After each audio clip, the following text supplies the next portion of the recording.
All right. I think I am good to go. I think I'm good to go. I'm trying to make sure I've got the web pages all open and they're all set up so I can see your chats.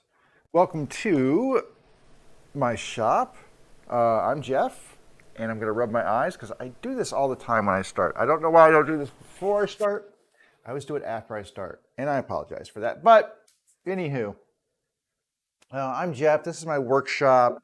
Mostly I make sewing machine bases and stuff in here. I know, not the most exciting thing for most of you, but if you like, just woodworking stuff in general, and you want some tips or tricks or stuff about just general woodworking stuff, most of what I do falls into the general woodworking category. Even though I make specific products, I'm really making boxes and such. So if this was my, hey, this is Jeff's Wood Shop and I make boxes, I mean, that's what they are, pretty much. But there's a lot to be learned in making boxes, but I make other stuff too. Not just that, but mostly that. Because that's what pays the bills. I don't really have bills, but it does pay for other stuff. Like this morning when I ordered a bunch of supplies for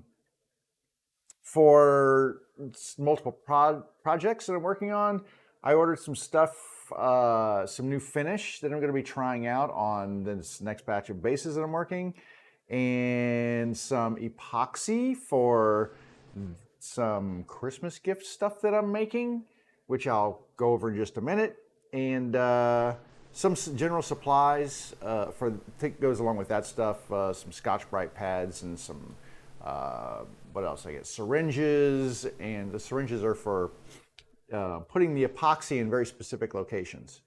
What else did I order? I have no idea what else I ordered, but I did order a small, like 16 ounces of epoxy because I don't need a whole bunch.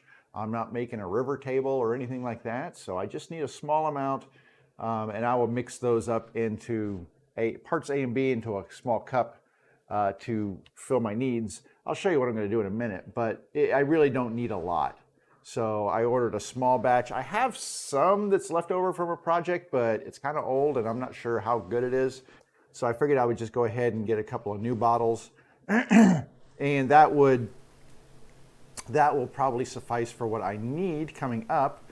And I need to move forward with this stuff because the clock is ticking. Today is the 15th of November. Yeah, so we've got 2 weeks left of November, and then we're basically in the home stretch of December. And since this stuff kind of takes time, epoxy takes time to cure, it takes a couple of days, and sanding and finishing, all these things add up to days, not hours. And so I kind of just try to keep everything moving forward and not letting anything slip past me, because I have done that before. Oh, I'm going to make this thing for somebody, and then I get down to, looking at my watch and seeing the date and going, holy crap, they'll never get it done. So trying to be ahead of the game this time, and I think I'm doing okay. The other time I've done this really where I've made a lot of presents for people in my shop for Christmas was one year I did a whole bunch of cutting boards, which, cutting boards are awesome, but they take a lot of time too. You can't just whip through cutting boards unless you're making, if you're making long grain cutting boards. I'll use this as an example of like what a long grain cutting board would be. If you're making long grain cutting boards, then yeah, you can kind of whip through those pretty quick.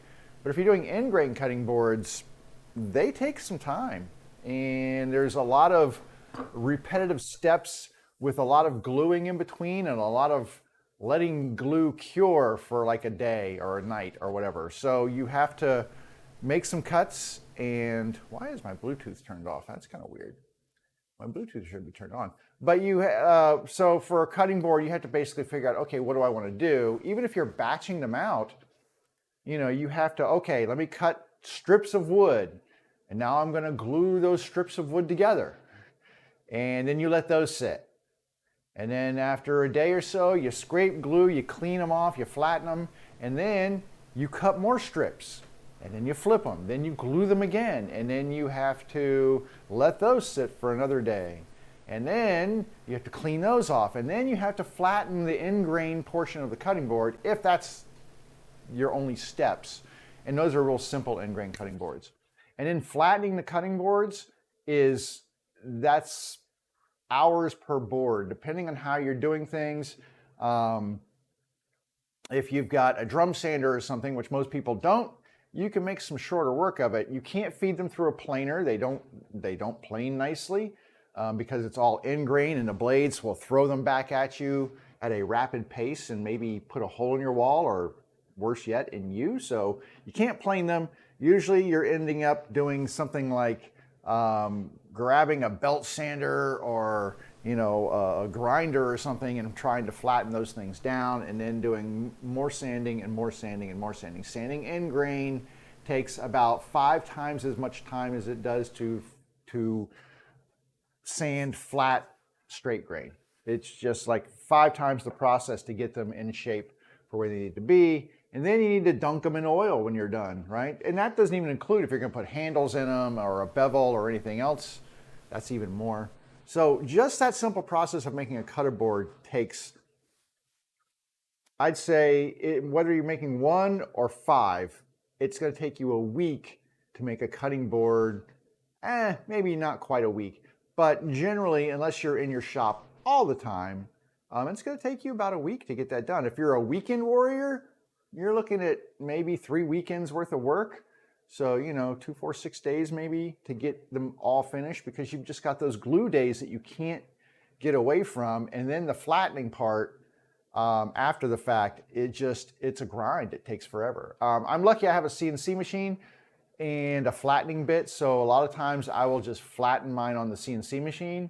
But even that leaves marks that you have to sand down and get rid of, which is why I am happy to have my new 6-inch sander. This beast right here, the Bosch, with its gear drive, does make that a little easier to do. But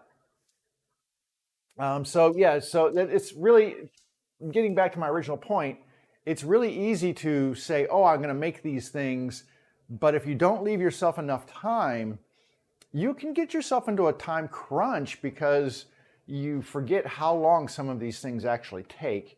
And so that's why I'm trying to stay on top of my gift making this year. I actually did make a cutting board. I made a scrapwood cutting board a while back that I just wanted to do, and but I've got that actually.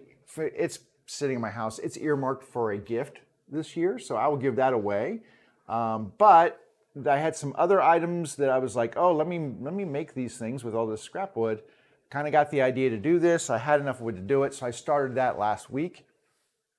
And what I did was glued up a whole bunch of these panels. And these are not end grain or anything. This is just straight grain. Lots of different wood in here. I've got hickory, maple, jatoba, cherry, walnut, maple, cherry. So I've got some different grains of wood in here. This, I think I had what was the deal with this one? Oh, I had this one kind of went crazy on it was a screw up with me on my CNC machine. So I made a little gouge in there. I had to fill it with some sawdust and glue. But let me find, I've got these done here pretty much, a couple of them. So let me show you what I've done, and then you can kind of take it from there. So I kind of came up with a pattern on my CNC machine to hopefully make my life a little easier. And this is one of the boards here. So they end up being about 4.5 inches wide. I think that's what they are. 4.5? Yeah, about 4.5 inches wide. They're 19.5 inches long. They've got a little handle up here. Basically, I made, you can call them charcuterie boards, you can call them cheese boards, you can call them serving boards. Just don't call it a cutting board because it's not made for being a cutting board. One of the things I did do was I'm cutting these on my CNC machine, so I cut the pattern out, but I'm also cutting a monogram into the board. So I'll show you the monogram. So I cut a monogram into the board, and that is going to get filled with epoxy. And once the epoxy cures, I will sand it flat so it will basically just fill in. I'm going to stain the epoxy black. So all this will be filled with black. So that'll be really cool, but it'll be, you know, flush to the rest of the surface here. I'll get it all finished. I will round the corners over, and then I will use some Odie's oil, which is a food-safe finished product.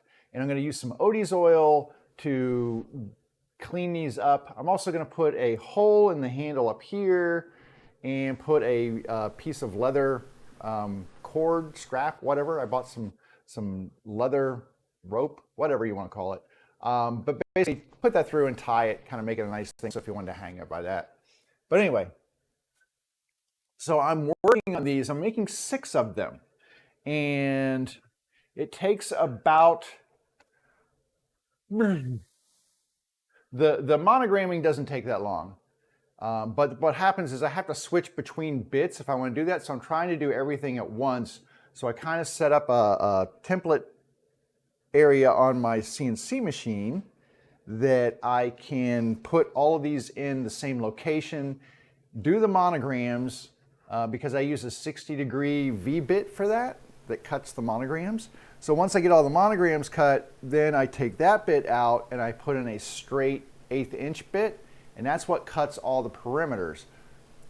But since I don't want to have to change bits between every cut, I tried doing all the monograms at once, then change the bit, then put all of the bases back and cut the perimeters out. I came into a problem with that though, a little problem. So I've got a piece of MDF set up as my base where I can align these things and put them up there. And I was securing everything with double-sided tape. And this is pretty good double-sided tape here. I don't know if you can see that. See if you can see it better on here.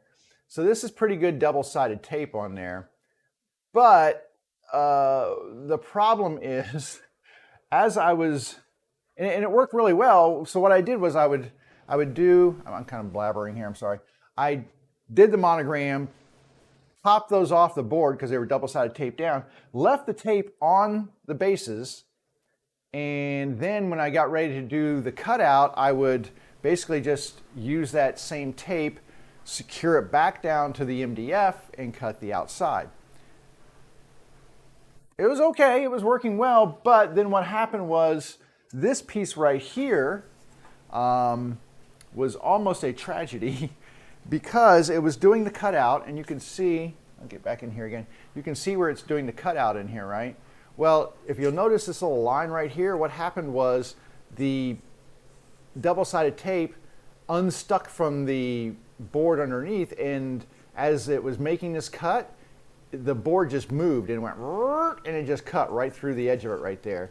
Like I said, luckily it cut outside, not inside. So I can take this over to my table saw, or to my bandsaw, cut around the groove here, and clean off this wood, and then use a flush trim to clean this one up. So this one, not too bad. I can clean this one up. I had several others that cut cleanly, like this one right here that I just showed you. These all cut cleanly, but I think the problem is I can't reuse that double-sided tape. I can use it for the original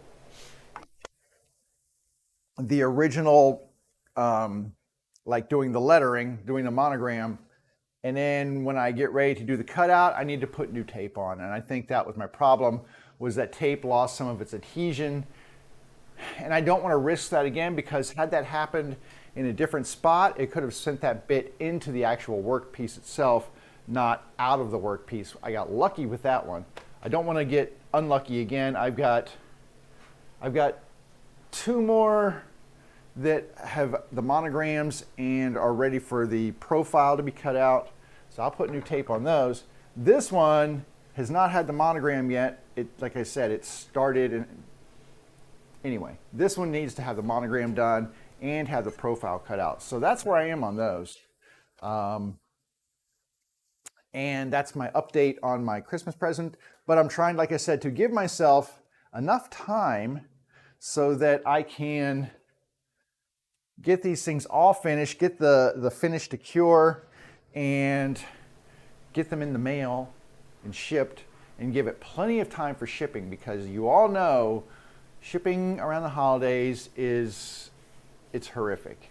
And I want to make sure I've got plenty of time so that I don't have to, spend $1,000 in shipping to make sure my stuff is where it needs to be. So that's where I'm at now. Most of these things, I think I can use, like, if I can find some good express boxes for them. Not express, but priority boxes. If I can find a good size priority box, it'll cost me about like $12 a present to send, which is 6 of them. So there you go. That's a lot of money. So what was that? $72 just in shipping, because I got 6 of them. Now, if I have relatives that are all going to be in the same place, that would be nice. That would be helpful, because then I can kind of gang them up and ship them. But I don't know how that's. I got to check to see where everybody's going to be for the holidays. I'll be here. I'll be home for Christmas. Yes, I will. I'm not going anywhere. All right. Now, getting on to my main mission. Let me get these things out of the way. I'm going to stack these over here on my CNC for now, because I'm not going to do these on camera. I'm not going to do any of the CNC work, which is what needs to be done. I may cut this one out because I can use the bandsaw, but I'm not going to do any of the CNC work because it takes, cutting these out takes about 20 minutes for the CNC to do the cutout, and it is noisy and you can't hear anything and you really can't see anything. And you just watch the machine go around like this, because it's just basically cutting that outside perimeter. So that's not really helpful. Well, it's not helpful for you watching on stream. It's perfectly helpful for me. All right. So also during the weekend, what I did was I glued in base bottoms. So we've got all these base bottoms that have been glued in. I have 4 more. I did do them in 2 batches because that's the extent of my clampage, because I didn't have a ton of clamps to use for these. So I've got 4 more on the floor here that are in clamps. So I'm going to take them out of the clamps. And then we can get down to some business here. I'm going to put all these, I got to put all this scrap wood somewhere.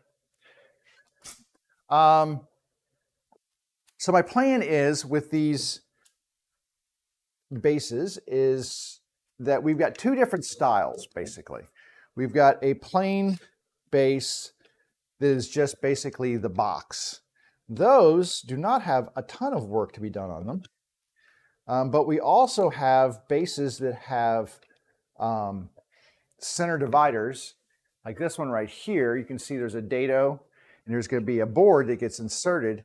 I don't insert the boards until I get the bases glued in, because the boards are taller, because they're going to rest on that base bottom. So I need to see where they're going to fit in here with those base bottoms installed. Then I will trim them down and then glue them in. So that's the next step, is we're going to get these base bottoms glued into these ones that have the storage compartment.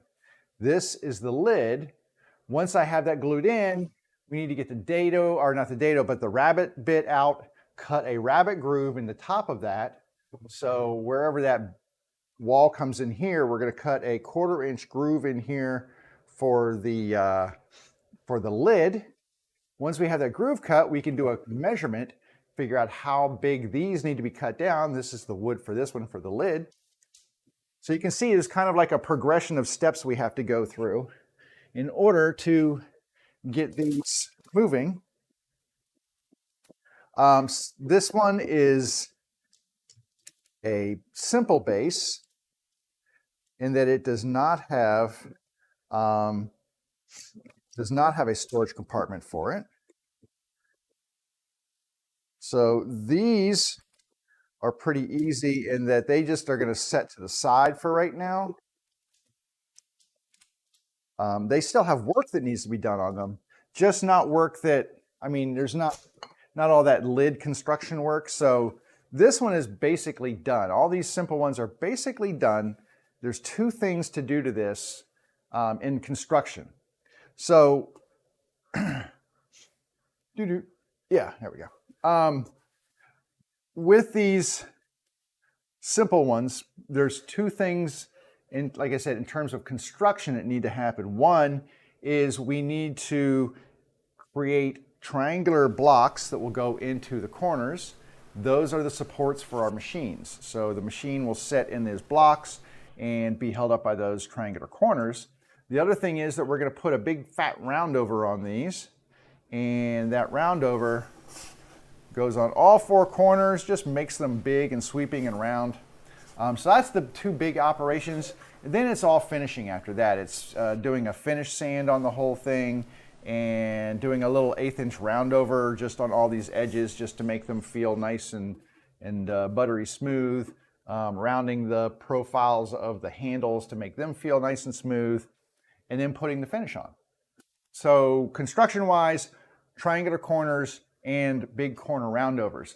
That's the same thing that's going to happen to the ones with the storage bases, but not until their side compartments are finished. So I kind of set all these that are the simple ones aside, and then concentrate my efforts on the side compartment bases. And I have, I think, let me see, I think I'm half and half. Yeah, 1, 2, 3, 4. So I've got 4 with side compartments and 4 without. I took my little plastic feet off of the top of the clamp here. So these are nice little Bessie F clamps. And they come with these little plasticky feet. And I take them off because if you do, it leaves a very flat, flush surface right here, which is really helpful when I have these things glued up. Because I need this flat surface because I'm not always gluing right here. Sometimes I've got pressure right here, and it just helps to have those removed. So that's why I need, but I don't want to lose them. So I'm going to just stick all these feet back on here so I don't lose them. And then I can get the other clamps. So little things.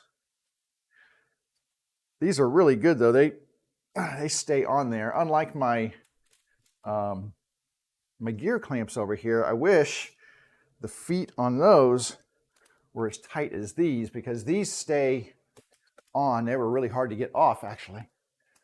I'll set these over here for right now because they got to get stacked up and put away. All right, I've got 2 more to release from their clamps. Like I said, I did 2 days of gluing this weekend. So Saturday, I did 4 of them on Saturday, because that's about how many I have clamps for. And you can see I do clamping calls on all of these so that the clamping pressure, so that way I don't have to have a ton of clamps. I just basically use straight boards. So I have these long boards on the long sides, and then shorter boards like these, shorter boards on the ends. But what that does is it distributes the pressure of the clamp across the surface more evenly.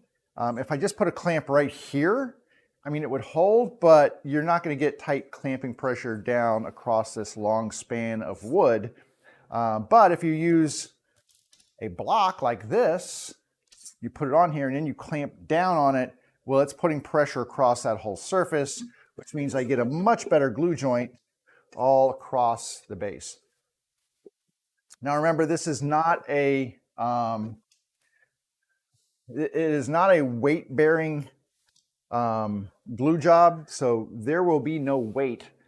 It's not like the inside of a drawer where you're pushing these, and you've got things loaded in here, and this has to support weight. The bottoms of these just basically catch dust and dirt and debris from a sewing machine.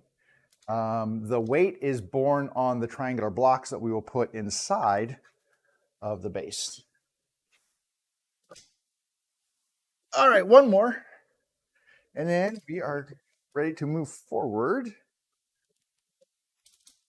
These are also just little F clamps. Like here's a long piece right here that I use for a clamping call.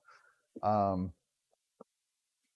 got another there's a long piece of cherry. This is a long piece of maple. And that's why, you know, I also keep my little offcuts at times because they come in handy. Like here's some short ones that I put in and clamped across here.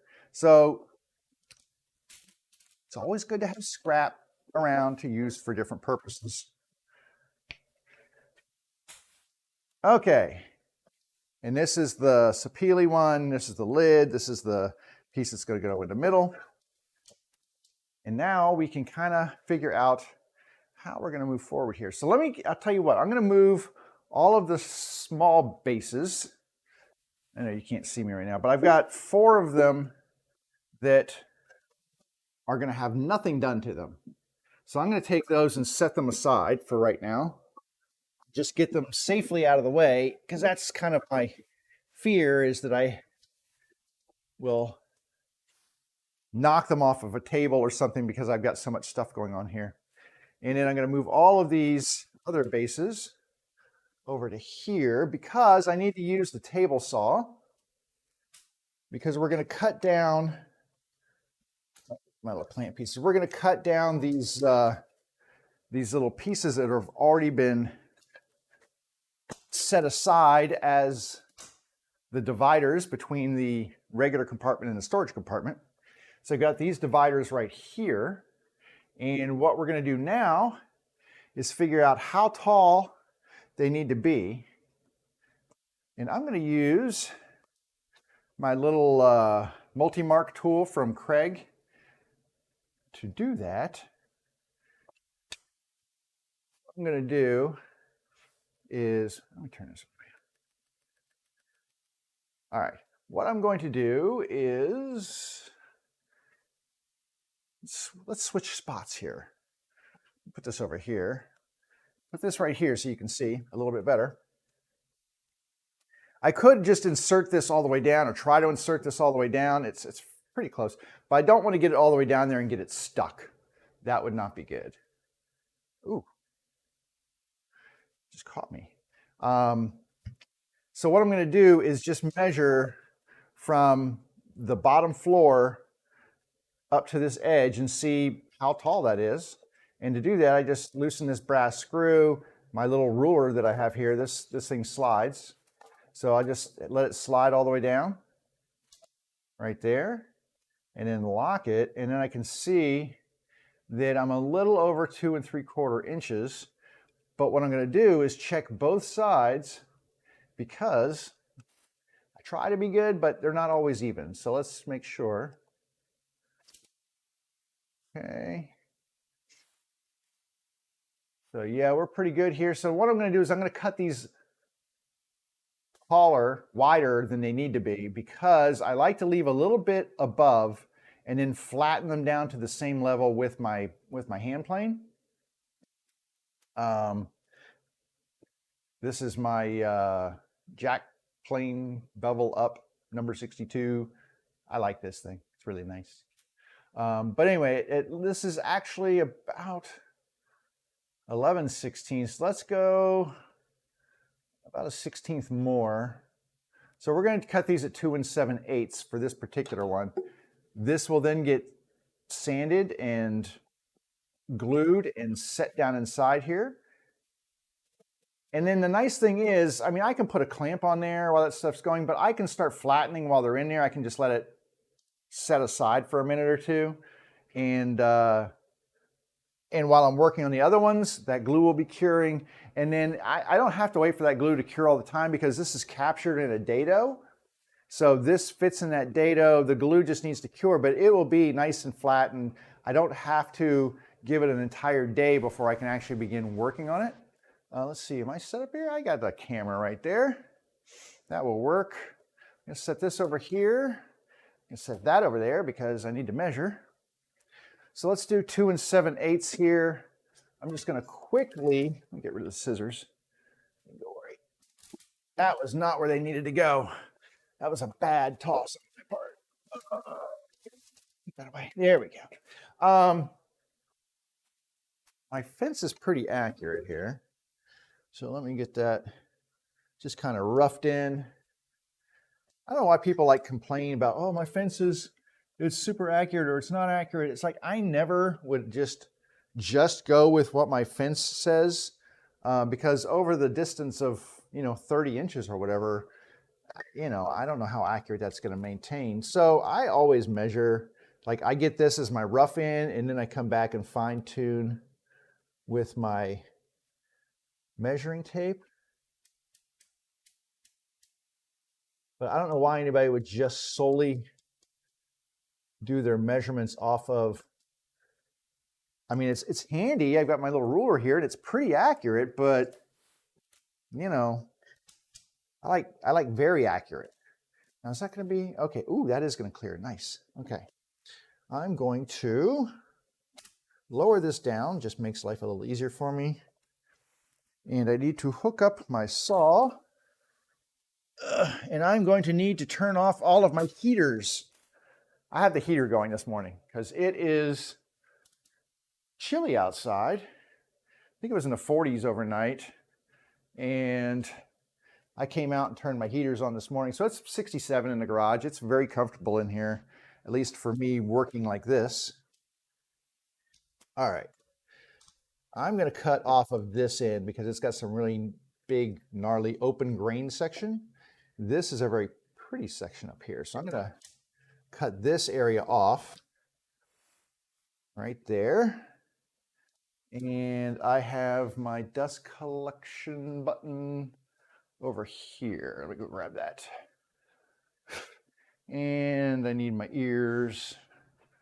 I'm going to grab them.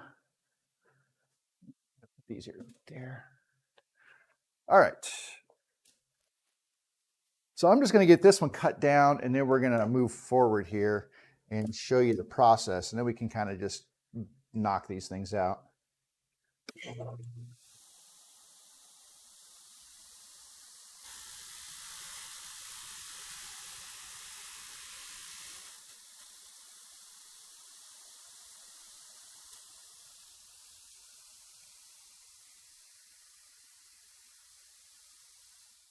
You can see from that little thin slice that we just took basically a hair over 1/8 of an inch because my blade is 1/8 of an inch thick.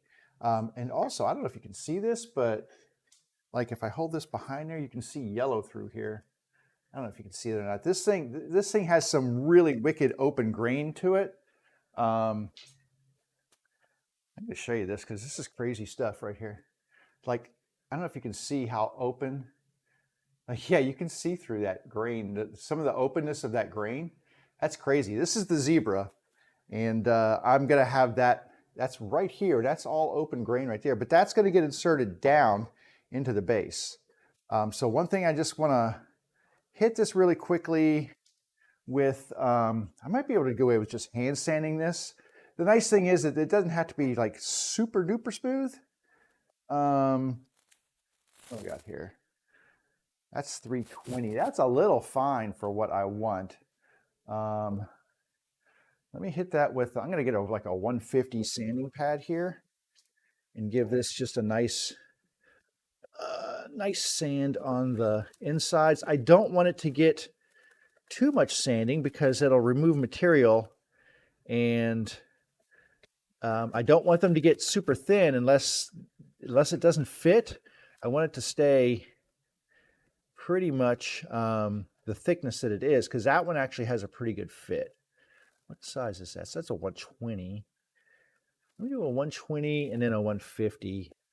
If I can find a 150 somewhere in here. 80, 120. I know I got some here somewhere.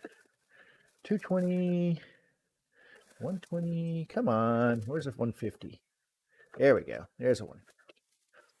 About time for me to stock up on sandpaper again. All right. So I've got a couple of different sandpapers. I'm going to hit it lightly with this as a 120. I'm just going to kind of hit it lightly, and then we'll do like a finish. I'm going to do a hand sand with the 150. So I've got a disc right here that is 150, and I'm just going to hand sand in the direction of the grain with the 150. So I'm going to go ahead and get this one on my hand sander. This one, oh, you know what? I ran that table saw. I didn't even have my dust collection hooked up. I'm such an idiot. I totally forgot my dust collection was hooked up to the hooked up to the CNC. So we were just sucking dust out of the CNC machine, not over here on my sander. I'm just not very smart. All right. You know what? Hang on a second. I'm going to do this. I'm not going to do much, so I'm just going to use my little dust bag here on the Ryobi. It's not the greatest thing, but you know what? Is that got a little notch on it or something, or does it just fit in here? I think it just fits on like that. There we go. Okay, so we're just going to run this really quickly with the Ryobi, and then we'll hand sand it, so it won't take long for me to do this. Let me find my extension cord. Okay. All right, just real quick with this. We'll do both sides, and then we'll move forward.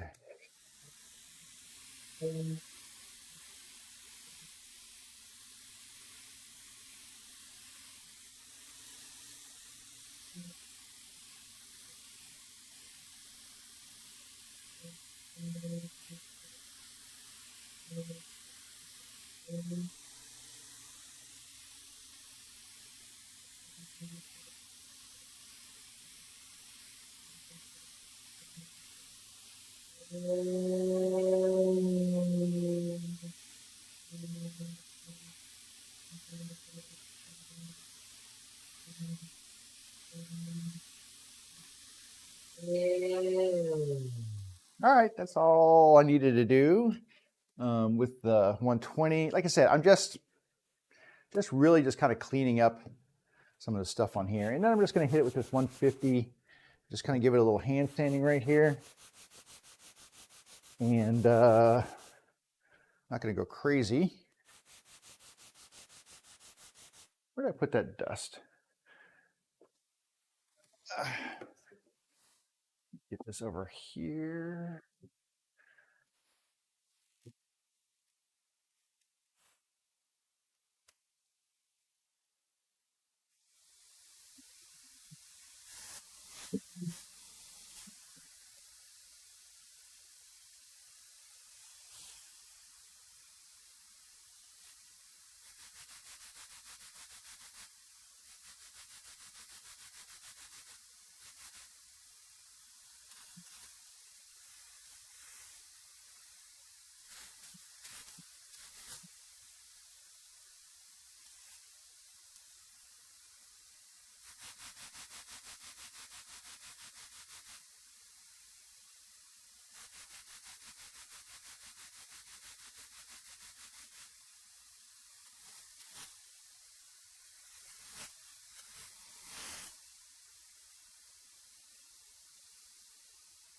Okay, that is all I needed to do.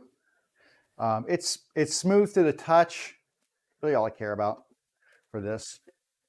And then I can knock over my iPad. Oh wait, that's not what I needed to do. And then I can go ahead and get this glued in, and it will fit inside there. And you can see I've got a pretty good fit. So that will be no problem. I'll tell you what, I have to run inside for just a moment. Give me one moment, I will be right back.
All right, sorry about that. I had to do stuff.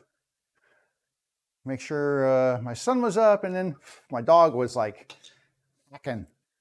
And then I didn't want her throwing up in the house. That would be not good.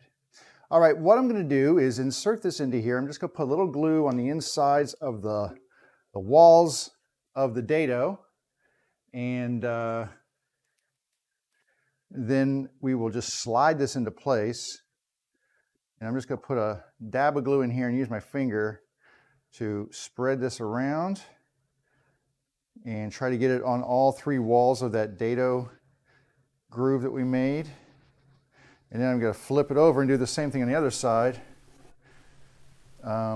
This thing really doesn't need, like I said, not structural. It just kind of locks the dividing wall in place. So it doesn't need like a ton of massive glue or anything in there. Just a light bit of glue with a tight fit is usually more than enough to hold this in place. So let's go ahead and get this slid inside. And there we go. Down to the bottom it goes. And then what I will do with ones like this is get a wide clamp just to kind of get this glue set up.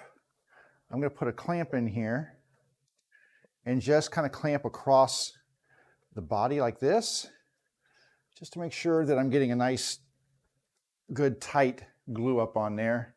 And then I can set this aside. By the time we do the others, I'll be able to come back and then get this knocked down. But as you can see, that edge of that wall right here, just a little bit above the rest of it. And so we'll just make this flush. So that is our goal. But for right now, my goal is to get this out of the way, grab another one. I'm gonna have to run inside the house for a moment and in just a minute to let my dogs back inside because it's cold out there. All right, I've got a walnut here. We can check this one out. So not just like the others, not a lot that needs to come off of here, about 1/8 of an inch. I'm going to check the depth just like we did that last one.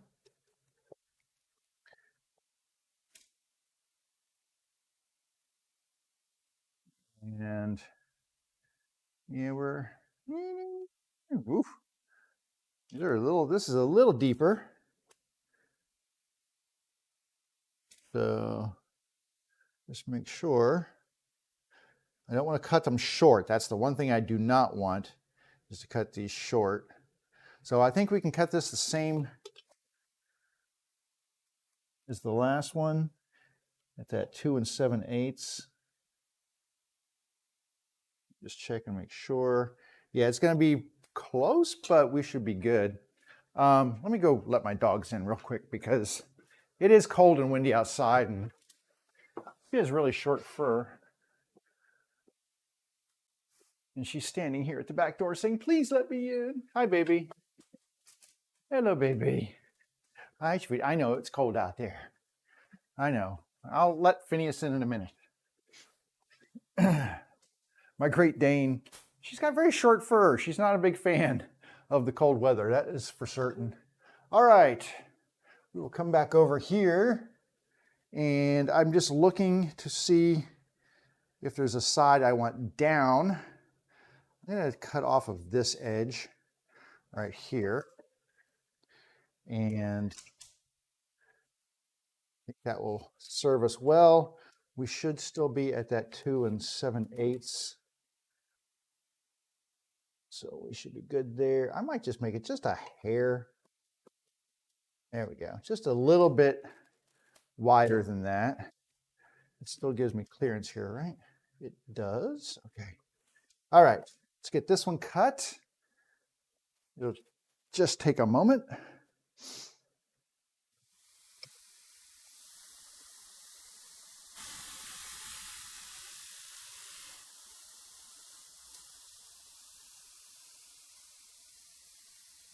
I really should hook my dust collection up to the saw. It would probably work better than just blowing around and not being hooked up. I know, I'm not very smart sometimes. All right, I'm going to check one. It goes in easier one way than the other. Now, the thing here is the box. Just got to check these. Okay. So this will probably benefit a little bit from, okay, that side's not bad. When I cut these, they go in a little easier on one side than the other because they were specifically cut measuring one edge. All right. I'm going to sand this one just like I did the last one, and then we will be able to glue this one in.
That's all we need from that little 120.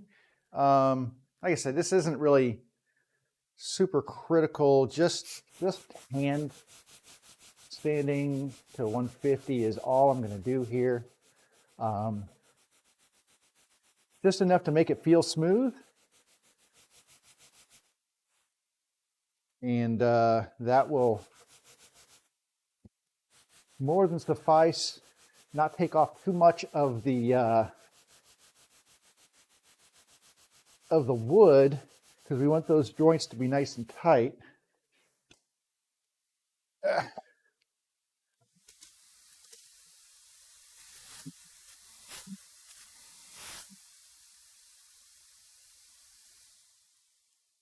want those joints to be tight. We don't want them to be too loose, because then we'll have to go back and fill them with sawdust and glue. So we're just gonna work off any apparent tool marks and stuff. But because this is the inside, it's on the interior, really isn't gonna get touched. So I just don't want anything visually bad on there, but otherwise, there's not a lot going on here.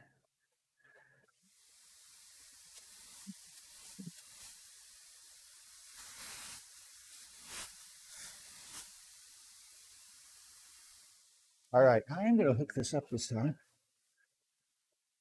so the next cut I make will be good. But anyway, that feels fine. And then we can glue this one in. This was the size where it wanted to be. Yep. And hang on one second. I'm going to go let my dog in, my other dog, dog part 2, because he's standing at the back door. I know, buddy. Hang on. Hang on. There you go. Come on in. It's chilly out there, isn't it? It's chilly. Very chilly. Yeah, go lay in the sun right there. Go lay in the sun, nice and warm. That's my foxhound. He's a little more set up for the cold. He's a little bit more furry than my Great Dane. But it's just one of those blustery days outside. It's a fall day for sure. All right, I'm going to do the same thing here. We're going to put some glue in. Just hit this real quick. You can see that's all I'm doing for glue in there. I put a stripper like that in there and just spread it around with the finger. And like I said, I just make sure that I'm getting glue on all 3 walls of that dado. And then trying not to get any glue on the interior surface of the box. because if you're doing any sort of finishing on here, that glue just makes it not penetrate into the wood, and that doesn't look very nice. Even though it's on the interior, I try to keep as much glue off of these interior walls as I can. Even like cleaning with water and stuff, sometimes you just see those little glue spots in there. All right, let me get a little glue on this side, and then we should be good to go. And then we'll get this one inserted and move on to the next one. So this is, like I said, it's just a process. Once we get around to getting these all cut and inserted, I can then move back to that first one, and it should be set up enough for us to start planing it down. All right. This one in here, I might have to get the mallet out just to kind of drive it home. But maybe not. There we go. I mean, these are, look inside, you can see that is nice and flush. That's nice and flush right there. Trying to get some light in there so you can see. Nice and flush with just a little bit of overlap on the edges that we can take down. Got messages from my son.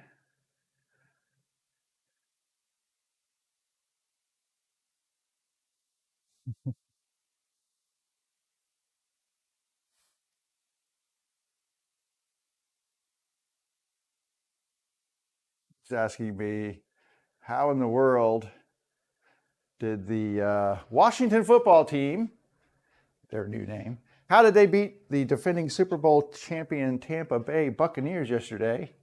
Good question. I have no idea. Except that sometimes, you know, teams overlook and think that they've got the win in the bag, and they just, you know, a little too much hubris there, I think. All right, we got the clamp on this one. We're going to let that glue set up. I'm going to set this over here to the side and keep working. But I've got a buddy of mine who lives in Tampa. And after the game, I sent him a message. I'm like, dude, that was just embarrassing. Now, don't get me wrong. I mean, I live in D.C. You can see behind me the remnants of what used to be the Washington Redskins sign right there. They are now the Washington football team. I think they're supposed to get a new name, I think. But anyway, I've been a lifelong fan, but I'm also a huge Tom Brady fan. So, you know, I was okay if they were going to beat them yesterday, but they did not. I was shocked. Not as big a football fan as I used to be. I used to be a football nut and used to watch all the time. And I had, I don't like that. I had the NFL package and all kind. I mean, it was just crazy. But you know, when you've got kids and stuff, it kind of overtakes your life, and you don't have as much time for this stuff. Plus, my team was just getting really sucky every year. They were just horrible, and it was to the point where I would watch games and I would get mad, and I'm yelling at the TV, and my family's all looking at me like, "What the hell's wrong with you?" And I wasn't enjoying myself. It was like I'm watching these things. It's supposed to be enjoyable. It was not enjoyable. So I finally decided, you know, less football, more other stuff. So sometimes if I'm out here on a Sunday, I'll turn the game on, you know, on the TV or something, but or not on the TV, but on like the radio or something. But I just don't watch games anymore. Every now and then I'll tune in if I'm not doing anything else. I will tune in, but for the most part, I just do not watch. All right, which end do I want to cut off? I'm going to cut. I don't know, they're both nice. They're both nice. I don't know if it matters. I'm going to cut this off. Okay. Nope. Seeing which one's flattest against the fence. Okay, we'll go this way. Okay.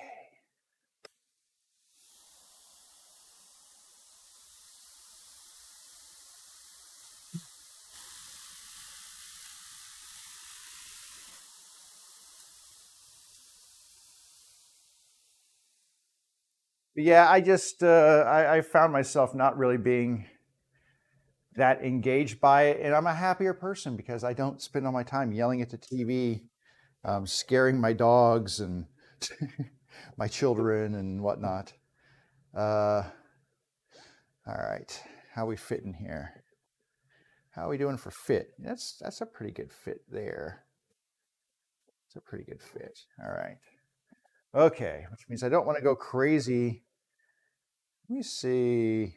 I might just hand sand this one because it's pretty smooth already. And I don't want to thin it down. I need it to be, I need my son to get the heck out of here. I need it to have a pretty good fit in that dado. So I don't want to thin it down too much. Let me get my dust hose out and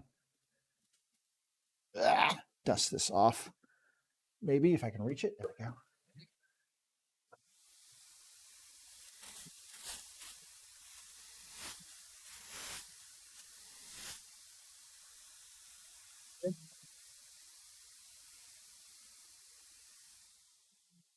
Like I said, it's not going to be seen very much, and it's not going to be felt very much. So I just want it to be smooth enough that you're not going to see a bunch of tool marks or anything on here, and or splinters or anything else.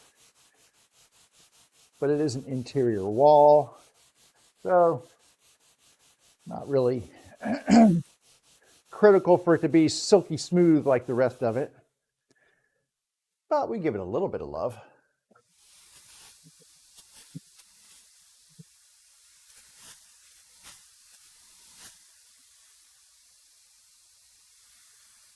That's enough love for you, my friend. And put that back on the saw because we're going to need that again. All right. Find out which side is up. I think it doesn't matter. That's a nice fit right there. That's actually really smooth. All right, let's get the glue in here. And then we just have one more to do.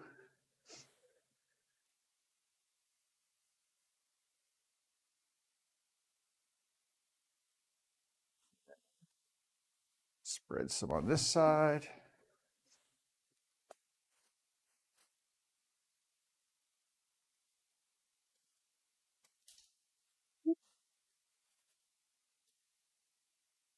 Goes. Have a nice day.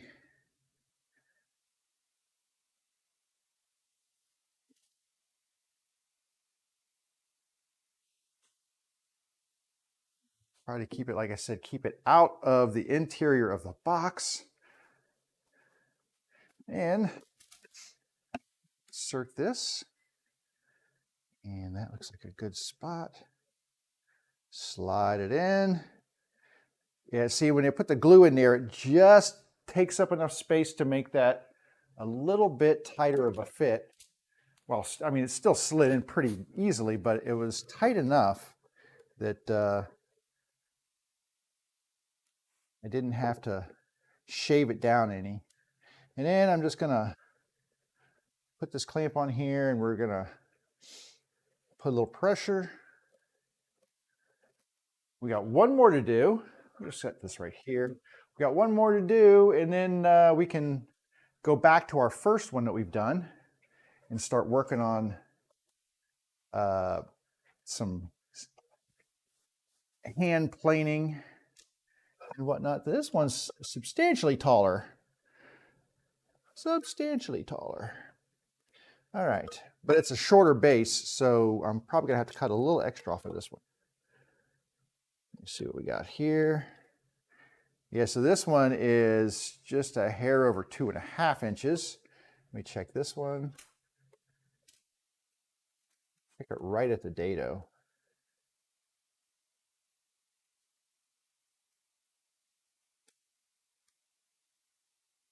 And that is just about 2.5. So I'm going to cut this a little wider than 2.5. Give myself like maybe 2 5/8.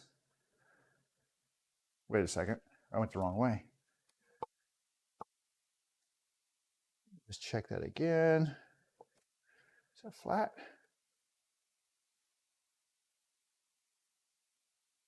better to check your measurements 2 or 3 times. Yeah, so I'm going to go 2 5/8.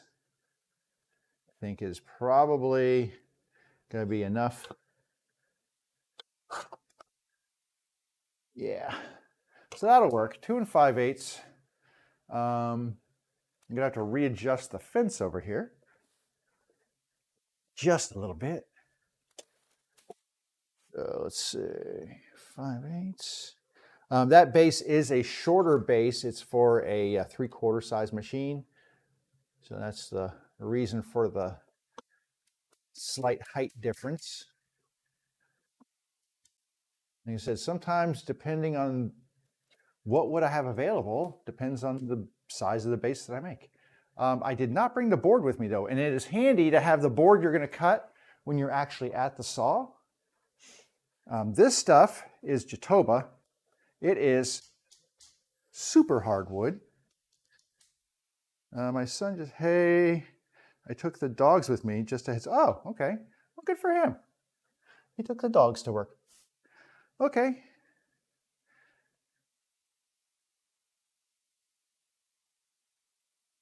Them out.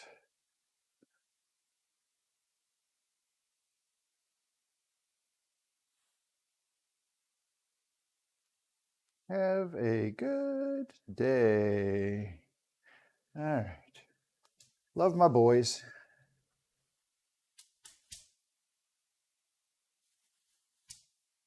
Good kids. And they're not really kids anymore because they're like, you know, in their 20s, but they're good kids to me. My mom and I had that discussion. I called her the other day on my birthday. I said, well, I'm not really your child anymore. When you hit 58, you cease being a child. She's like, you'll always be my child. And I get it. All right, one more.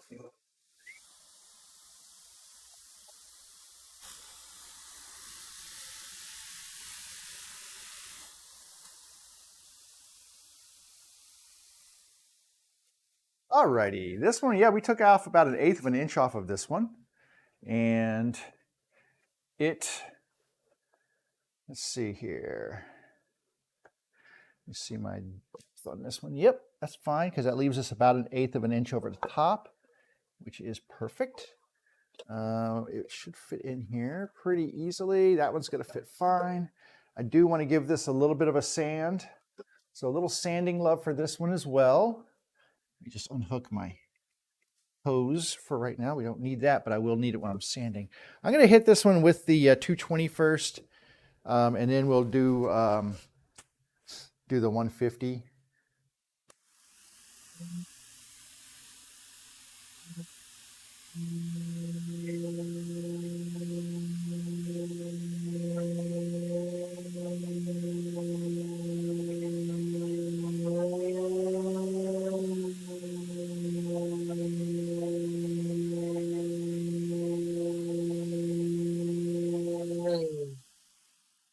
It's a harder wood, and so sanding it, sometimes you kind of need to give a little bit of extra attention.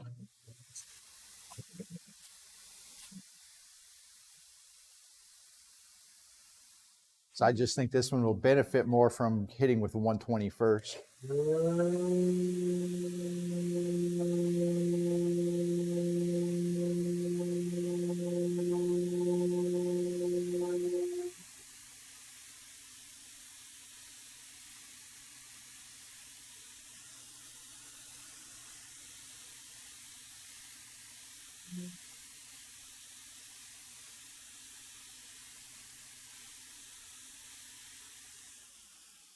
All right, that's all she wrote for that sander. I'm gonna vacuum it off and then I'll hit it with the hand sanding.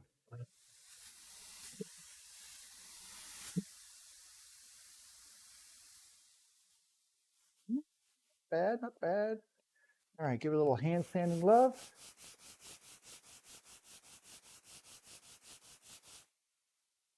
And a little here.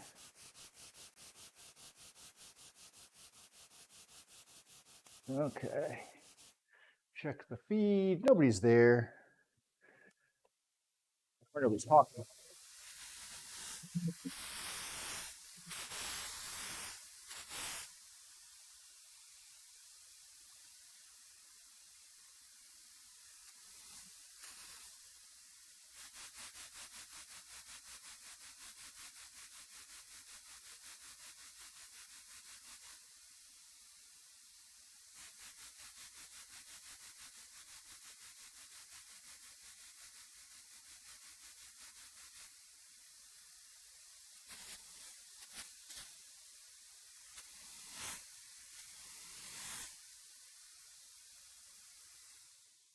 Okay, I mean, it didn't make a huge difference, but a little bit. I mean, it's soft. This stuff is so hard, it already feels pretty smooth most of the time, just because it is such a hard wood.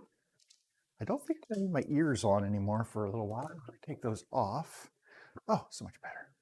All right, and let's see if there's a side that we want to have up. Since I'm going to be running my plane across, I'm looking for grain direction to see which one would be easier. Okay, it'll fit that way, so I'm going to fit it in this. And like I said, I'm looking for grain direction just to make my life a little easier when I'm trying to plane these down, because, well, sometimes this stuff can be challenging. Some of this wood is harder than the wood I normally use, and yeah, we just want to make sure that we're giving ourselves the best, I say ourselves, and I mean me, the best chance of getting a smooth cut by having the grain direction oriented to make it easier for me to get that plane cutting across there. Get on the sides there. Okay. All right, pretty clean on there. Wipe the glue off my fingers. And let's get this inserted. Oh, son of a gun, that just pinched me. I got my finger caught right there in that little joint. All right. Ow! It's either a pinch or a splinter. I'm not sure which. I think it was a pinch. Okay. I'm going to get one more clamp to clamp this down. So we just make sure that this gets nice and solidly glued into place. And it, like I said, it will, as long as we get this stuff tacked really firmly over the next 20 to 30 minutes, I don't really need to leave the clamps on there forever, because although I can leave them on for a while, but I don't really need them on there while I do the rest of my work. I'm going to take this as my lid for that one, and we're going to set this aside. So for right now, where am I going to put this? I'll put it right here. Put this right here.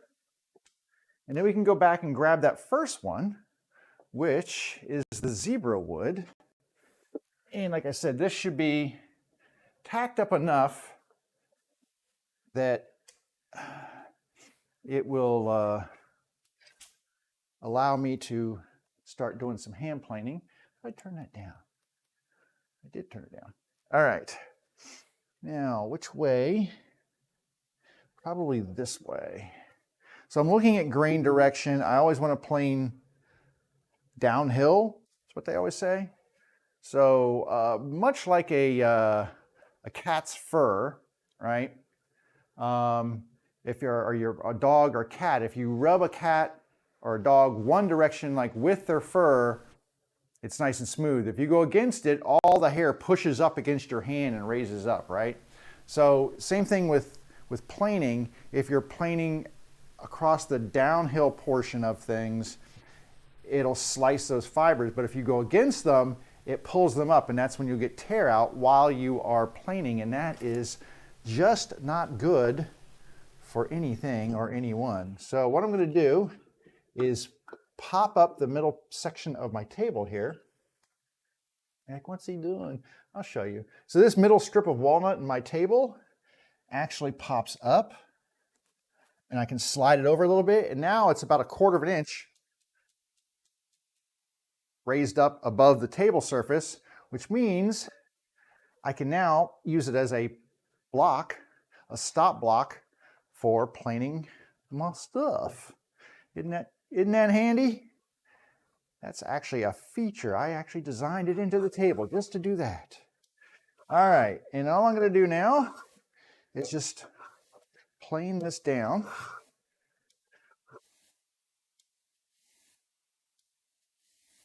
And it'll take a couple of minutes to get it down. I'm not taking aggressive bites out of it.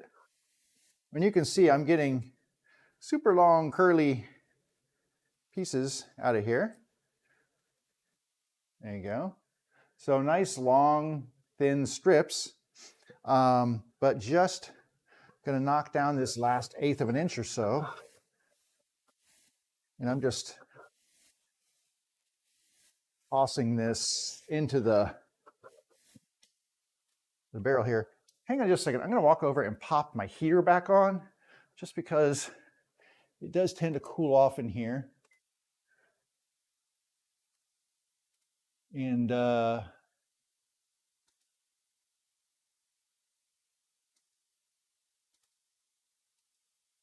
way it just kind of keep, I'm not going to be using the table saw for the moment, so I can sort of use the heater. I can't have the table saw running with the heater on. It'll blow the fuse because that's just how my shop is.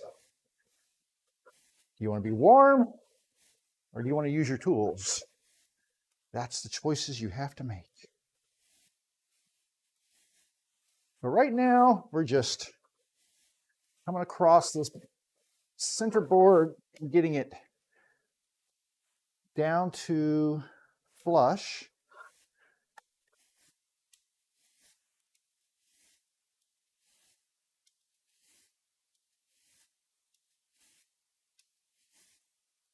And I'm just throwing the curly cues in here because it's as good a place as any.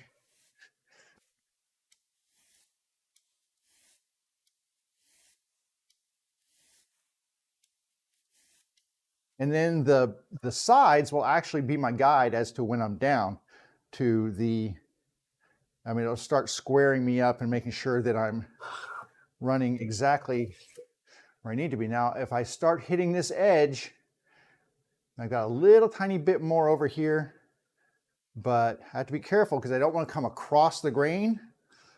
So I'll have to start pulling up on my plane.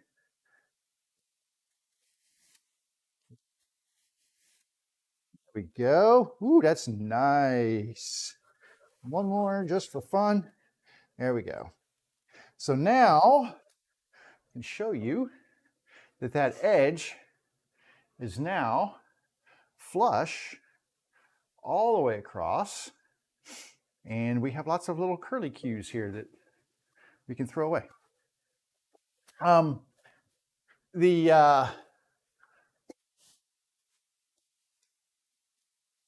Yeah, the whole goal is to get that flush. Now, what I'm going to have to do, could do it now, is I need to make sure that this is flat across the top here because we're going to go and use our Rabbeting Bit around the perimeter here and cut that notch, that groove, just like we did for the base bottoms.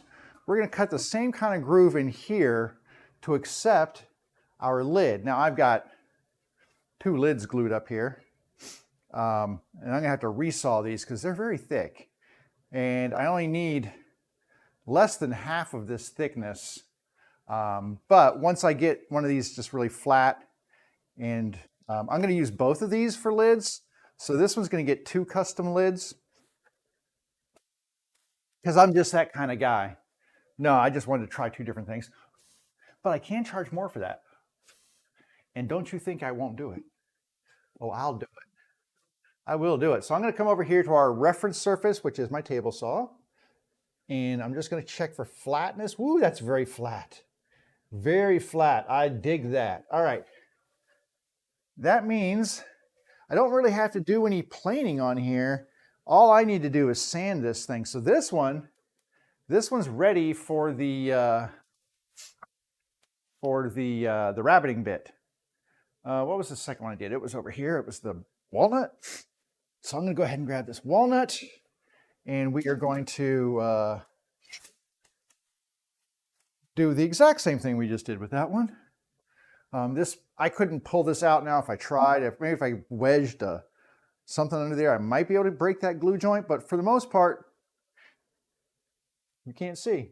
For the most part, this is glued in place, and it's not going anywhere. So all I need to do is figure out which way that grain is running by looking at the directions of the lines inside here. They tend to be going up this way, which means I'm going to flip it around, and we should get a smoother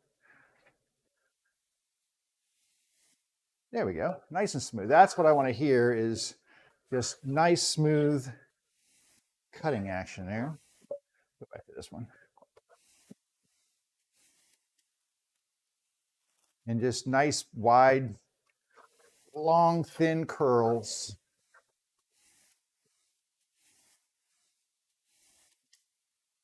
And it doesn't take too long to do this, and it's not overly difficult, especially when you're planing with the grain and you're taking thin cuts. It doesn't take too long. I mean, I could lower my blade and take a heavier bite, but then you risk tear out and other stuff.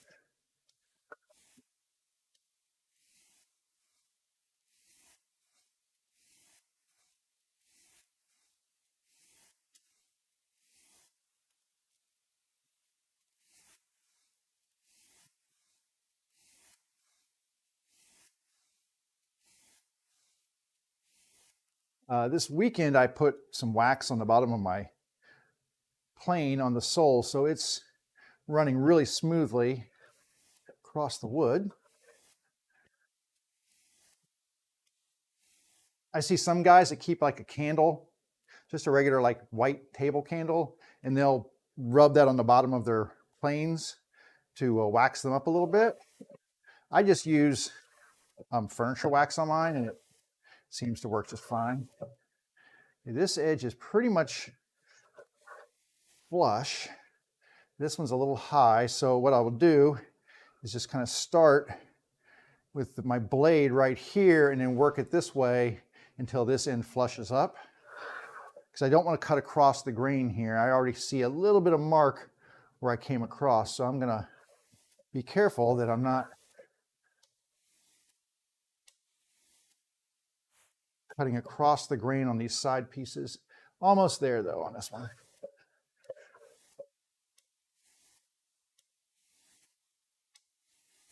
There we go. When I hear that louder scrape, that means I'm going across that side piece grain. And I've got a little glue right here that I'm going to clean this up real quick.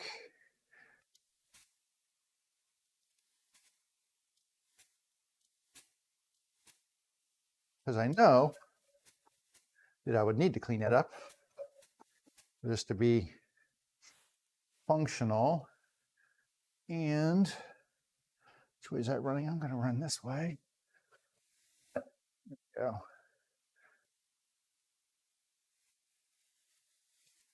Trying to get things cleaned up that I can see. Like if there's any glue on here, it just makes sense to take care of that now. I need to run this direction. With this one, I've got a little bit of glue down here.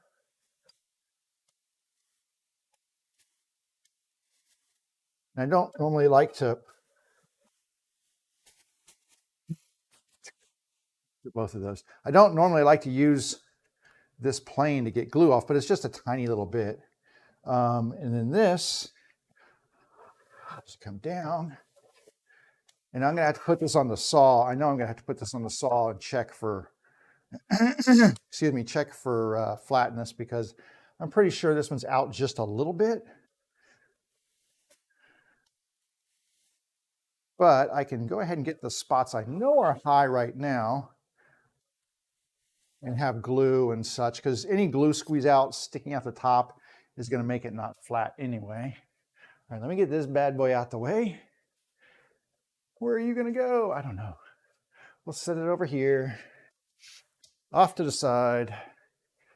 And let me, since this is flush, actually I went a little far with that. Second, let me hit this one time real quick here.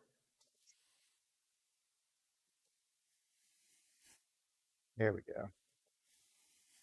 All right, I need to check this for flatness over here at the saw. So yeah, we've got a little bit out, but not much. So I've got a little bit on this corner. I'm going to work this corner right here a little bit. Let me see, grain direction. And I think if I go this way,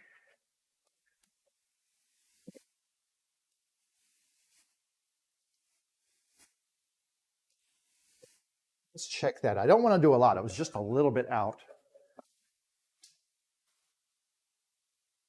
That's a lot out. Just a lot out. It's rocking. Hang on a second. I'm going to do it this way. Because sometimes the middle pieces, if it's rocking, I'm looking for where it's keeping constant contact with the table. This end right here needs to be fixed. All right. Come back here. We need to take this side down, which is going to be this direction and this direction. Yeah, and I can sort of feel it just a little bit on here. Whoops. End stop, didn't catch that.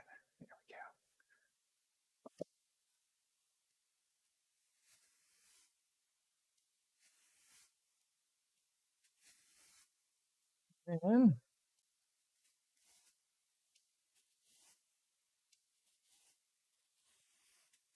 so I'm just working this corner. So just trying to get things square, really. But the biggest problem I've come across when doing this is I do too much. I get too aggressive with it. And then I end up just chasing my tail all over the place because I'm never 100% where it needs to be. Let me try this corner just a little bit.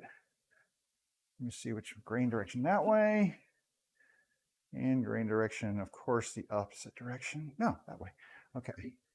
So I'm going to just take a little bit off of this corner, and that might be good for us.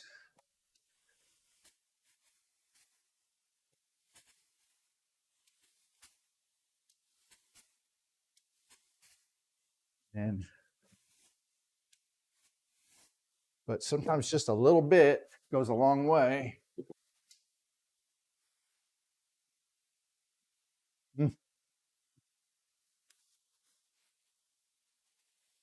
Let's work this a little bit more over here. One needs to come down. Okay.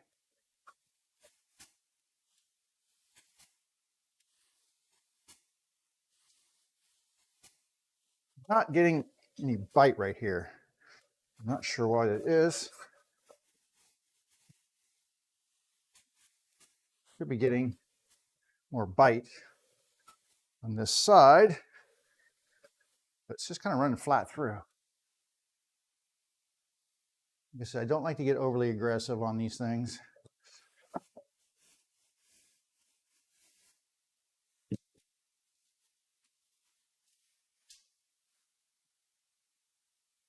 It's closer. Let's try this corner just a little bit. Clean up this corner just a hair over here. What is this stuck on? Oh my God, that just tore on me. Nice. This has, oh, frick. So reversing grain, sometimes that's an issue. Grain direction will reverse on you on some boards, and that's a pain in the butt when it does.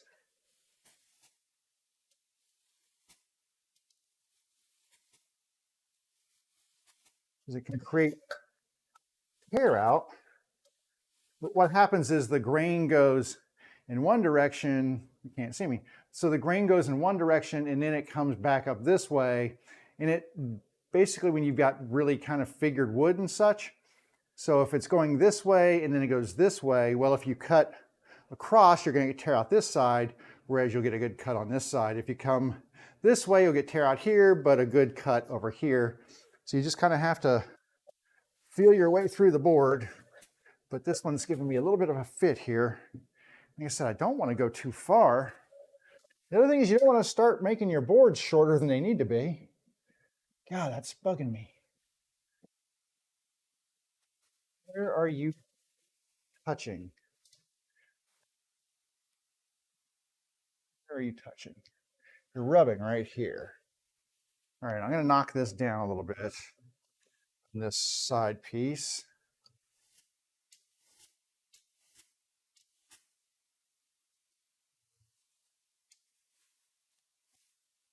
This is bugging me. Hang on a second. I'm going to get a bigger stop here for this. I need. Where are you? There you go. Need a. Gonna get one of these. It's a dog stop. Bench dog. There we go. That ain't going anywhere. Ooh, goes inside there. Okay. Trying to figure out where I'm working here.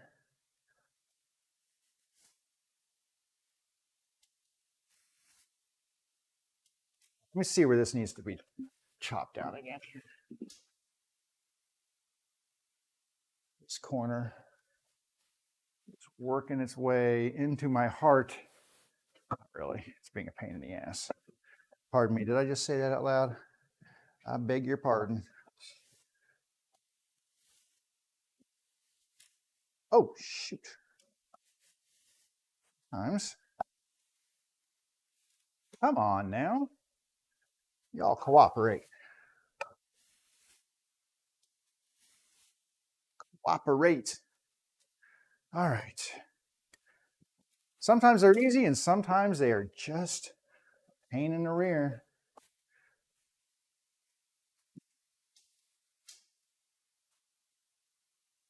Oh, so close. So close. And yet, here we are, still trying to get this done.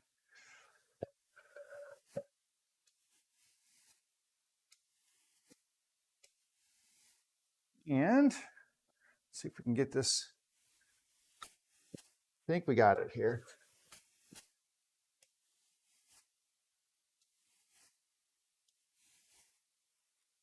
I think we got it.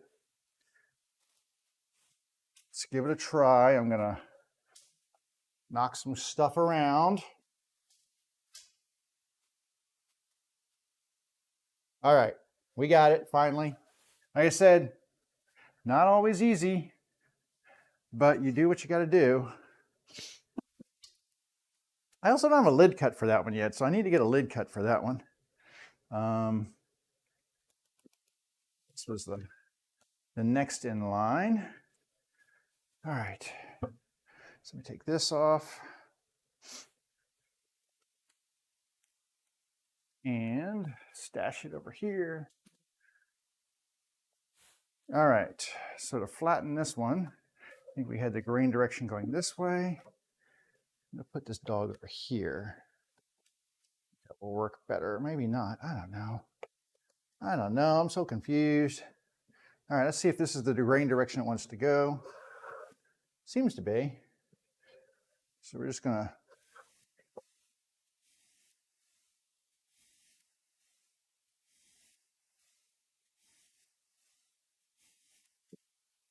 this is Sapele, which planes pretty nicely if you get the direction of the grain going well, working in your favor. And this stuff is quarter sawn, so really what I'm planing right now is face grain, because the quarter sawn grain is actually on the sides, and this would be face grain right here. And that planes pretty nicely.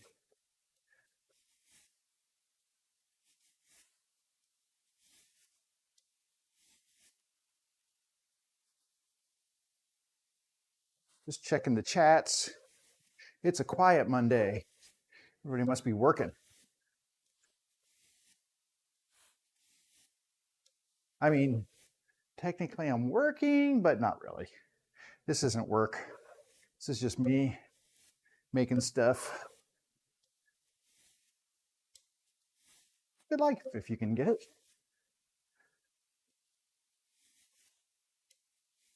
This stuff definitely has like a spicy smell to it when you're milling it or cutting it, planing it.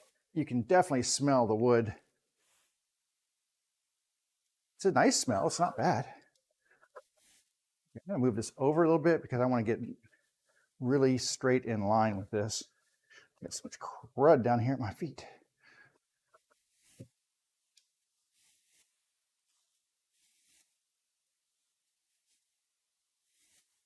I want that plane to come straight angle at this thing so I'm not tipping it. Almost there. This is really close. This side needs a little bit more, not much. Okay, this side is done. This side is almost there. Now it's there. And now we will go over to, look at those, aren't those pretty? Look at those, so pretty. Gonna go over to the saw here. After I dump that out. Yeah, a little high on these two corners. Let me just check to see if one of them is glue or anything. This one I can feel high on this one. So I'm going to try just do this corner first and see this corner right here. I can feel it is just a little higher than the piece. There's a little bit of glue right there too. Let's see here. Okay, got rid of that glue. A little high right there too. But let me just make a couple passes here. Let's see if that will work to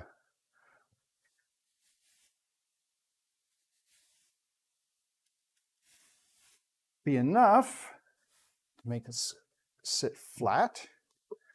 Give it a test fit here.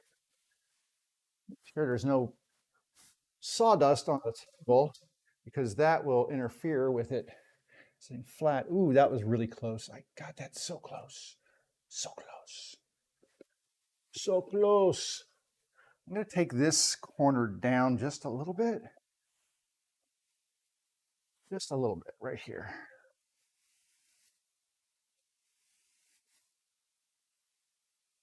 And see if this is going to cooperate. I think it cooperated. All right, try this again. You couldn't see a thing I did, could you?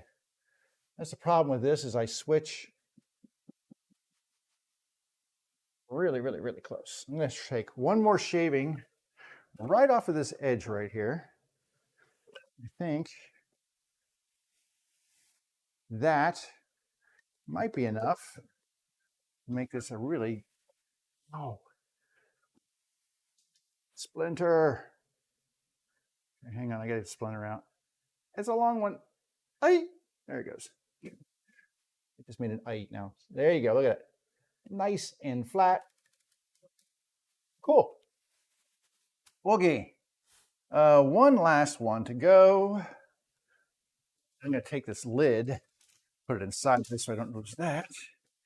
So one last one to go right here. It is so funny because this Jatoba is so heavy, very heavy wood.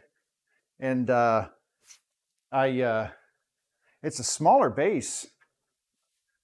So this base right here is a full-size base. This is a 3/4, so you can see much shorter, right? And not as tall, but this one weighs about 1/3 more than this one. This wood is just so stout. All right, I think this is my direction. No, it's not. I mean, it's hard to tell, but I think this is my preferred direction. There's one way to find out is to just push the plane across, see if you get any tear out.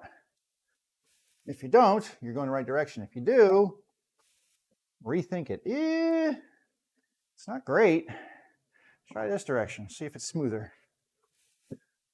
It's just gonna be one of those, I think I'm gonna have to just work with what I got kind of things. It's so hard too.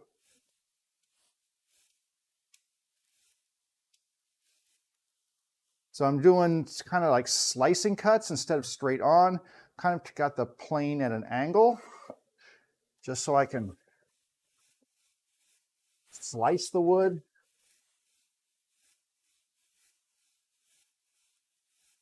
And that is giving me a little bit better cut.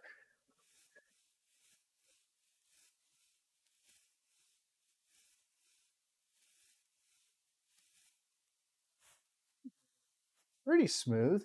I can always use like my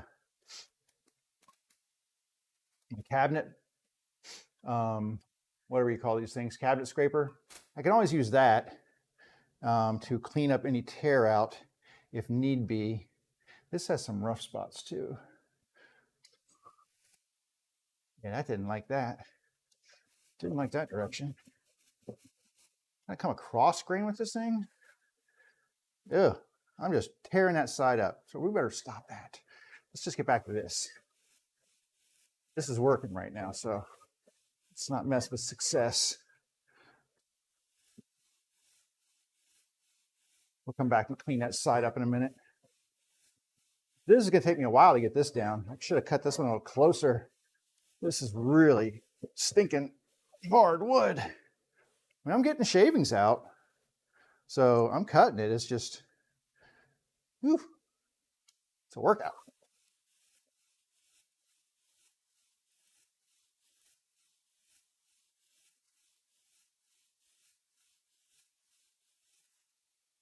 It's a workout.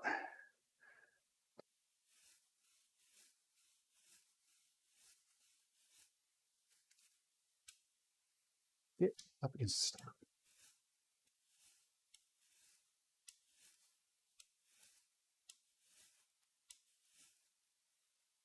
All right, we're getting close. Getting close. I got about a 16th of an inch left.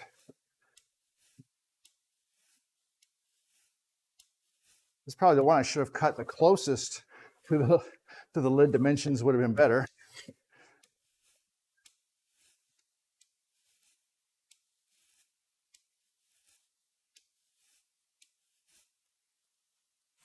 I'm taking a lot of wood. My pile's getting thick. I'm still working my way.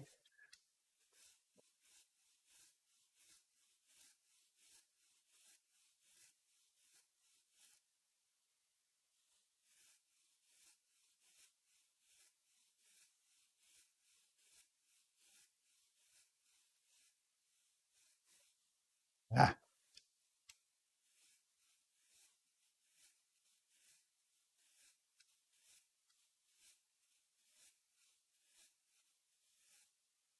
Okay. How close? Wow, just seems like I'm never getting in here.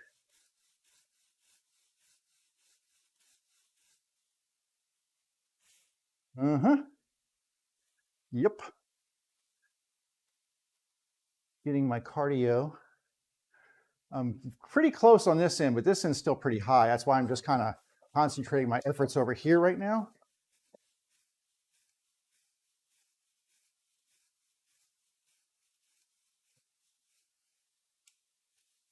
Then I will go all the way across. Might need to wax this up again. Jatoba. Another one of those woods. It is just pretty but challenging.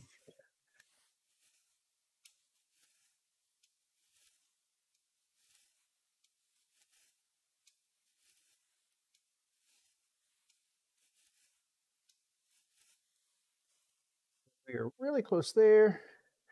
I guess.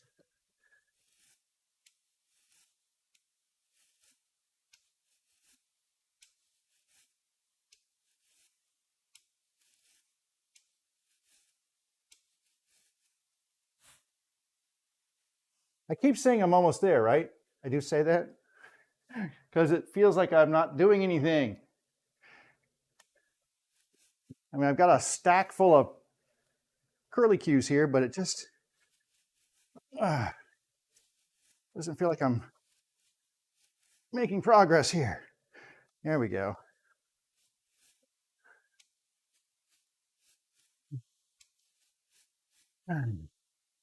Almost there.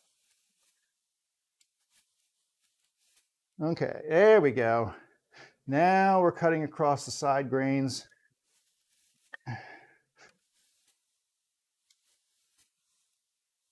And all right, now we're good. Whew, man alive. Ugh, gotta move my hand. That was, I mean, look at all the stuff in there. We were definitely hacking away at it, but whew, stubborn, baby. Stubborn stuff. What?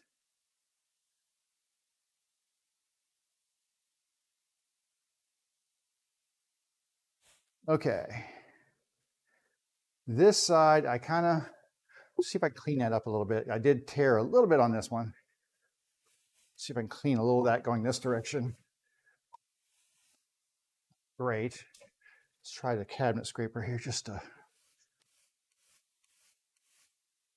clean up some of that tear out. Nobody likes tear out on the top of their base.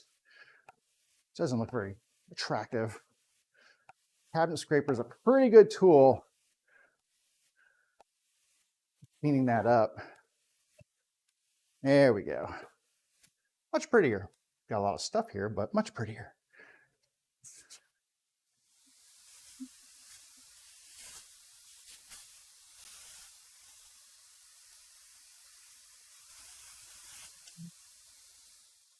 All right, now we got to see what's not square on here.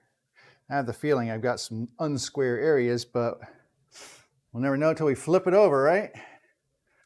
Ugh.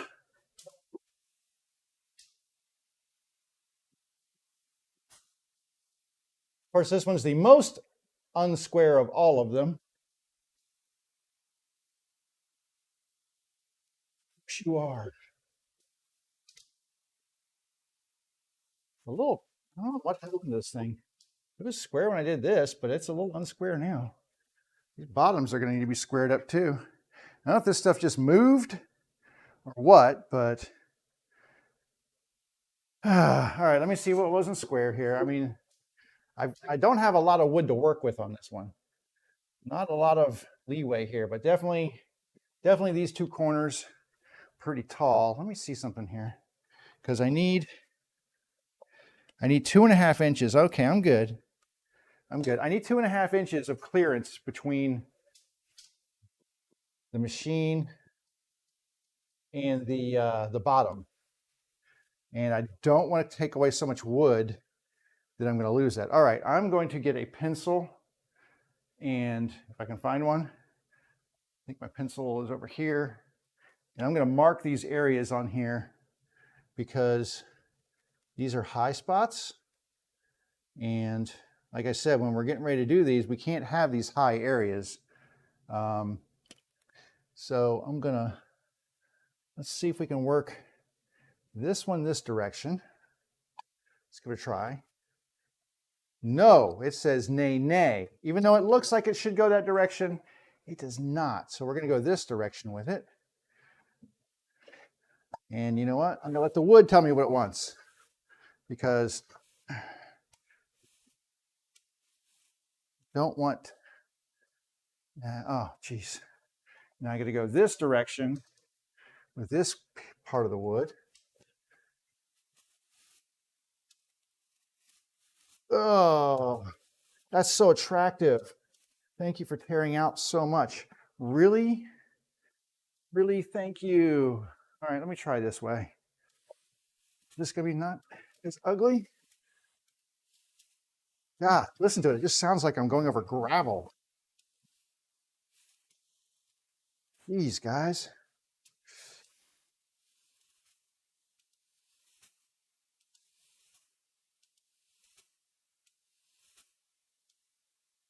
Oy.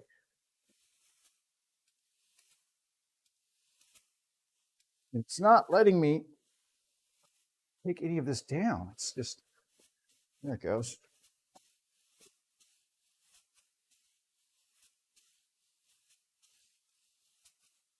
Jeez Louise. Yeah, this is going to need some cleanup. I can guarantee you that. Not probably, that wasn't even nearly enough. Okay. Here and here now. So, really? So, opposite sides of what? Yeah. I just made it worse. No. Just made it worse. I may have marked the wrong sides. No. Either that or I just took too much off of it. And it said no. Great. It's like tearing up my pencil lead. Stop it. Give me some lead to work with. God, these leads are terrible, man. Need another pencil lead. Hang on. Pencil leads to the rescue.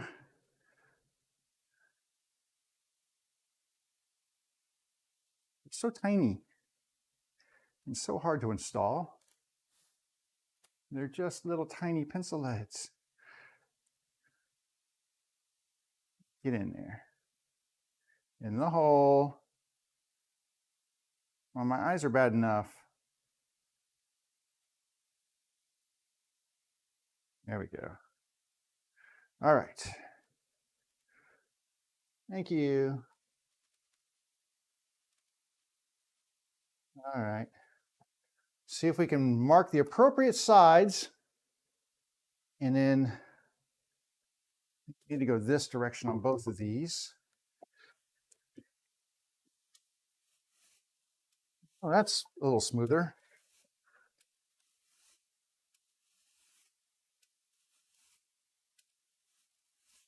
Yeah, this is not. There we go. Flat. There we go. And work this one. Wants to go which direction? Probably not that direction. Probably this direction. This is the problem, is that if the grain is going in opposite directions, you kind of have to flip your bases over and around to get the correct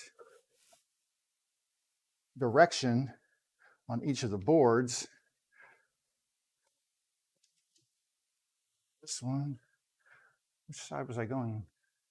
This one? Oh shit, I just can't even remember which side I was doing now. I'm so confused. Pardon me, did I just curse online? I'm sorry.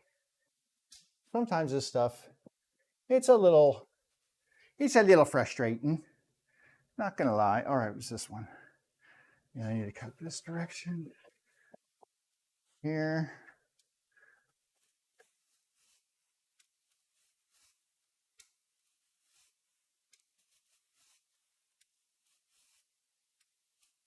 Try not to curse on my stream too much. Try not to. Because you know, we're a family show. Sort of. All right. It's enough on that one. I'm going to work on this side just a little bit. And I have to go this direction and this direction. Of course, it doesn't want to go this direction, but we're going to make it go this direction. And then go this direction.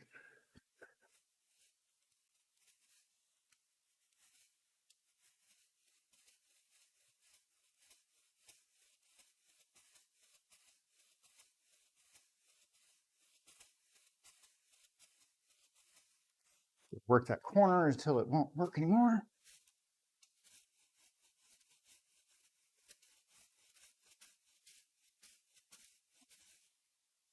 Woo, that's rough.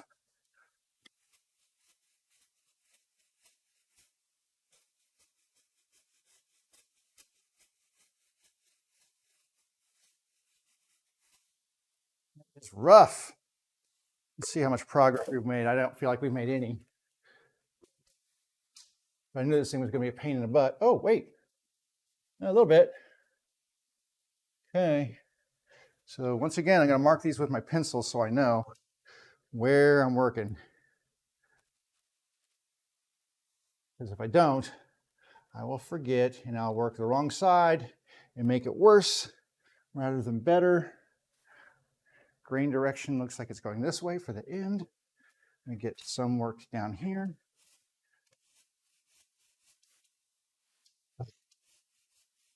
Not cutting very much, I'm telling you right now. Not cutting very much. Nearly as much as it should. Cutting more.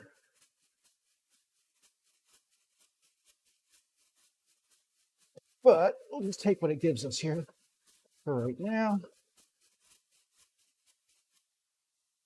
That was a little bit there. And we need to do this guy over here.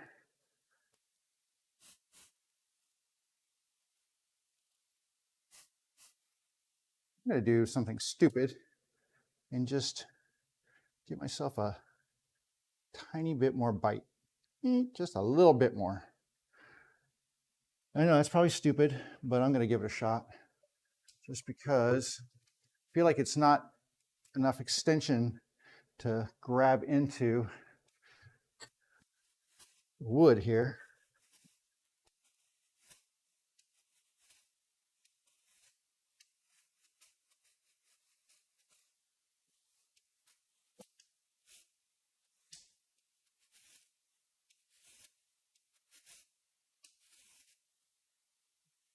Good. Probably did it the incredibly wrong direction, but I don't care. Ugh. All right. And this is the process. Like I said, usually when I'm working with cherry and stuff, this takes no time at all. But when you're working with these hard woods, I can see this is almost there. Yeah, these hardwoods just, what I'm looking for now is where it's pivoting. It's actually a high, oh jeez. And this stuff is giving me more splinters. There's a high spot right here. So right here's a high spot. And a splinter. Oh, look, that's bleeding. That's awesome. Oh my God. All right. Let's see if I can work this down a little bit right here.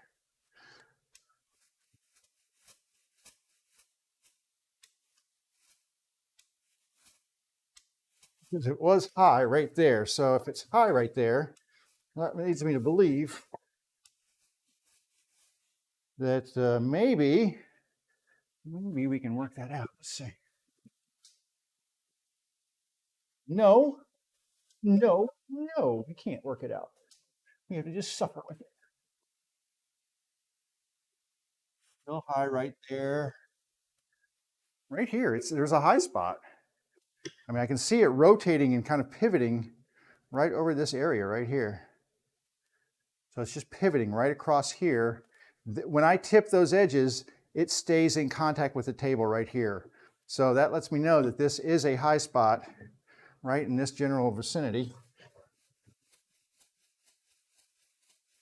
I'm just going to keep working in here until I get it to bite. There it goes. Because sooner or later, I'll knock down all the tiny high spots and get to the meat of it.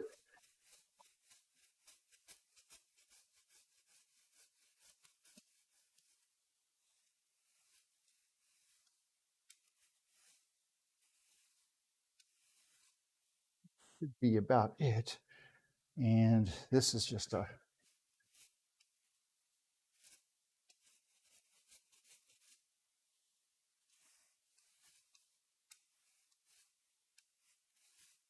all right. I'm not going to go too much. I keep wanting to get aggressive, and I got to remember that I just need to hold back on that aggression and just nibble away See, that's better now. We are better. Seems like there's maybe a high spot on this side over here. So you can see a little better. And I've got, it's not touching on the edge here. It's not touching here, but it does touch right here, which means right here where my finger is a little bit high. So we're going to see if we can knock this down right here. Find that edge. It looks like it's going this way. See if we can knock this down.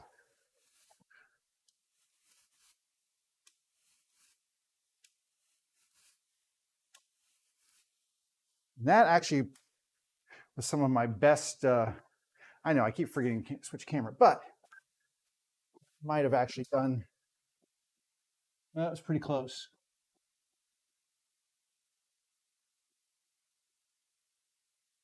All right, I'm gonna work just a little bit more off of this edge right here. Just a little bit more off of here. And maybe we'll just touch this up right here. Just touch it up. Just give it a little, I don't know. Oh, that was nice. Nice tear right there. It hates me. Jatoba hates me.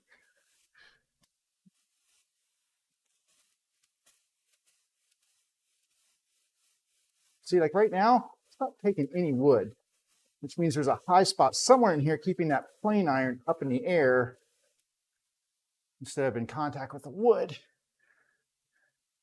That was a little tear out right there. All right, and then you, my friend, I'm gonna flip you and see if it will work better this way.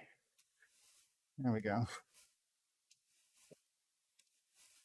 All right. Moment of truth.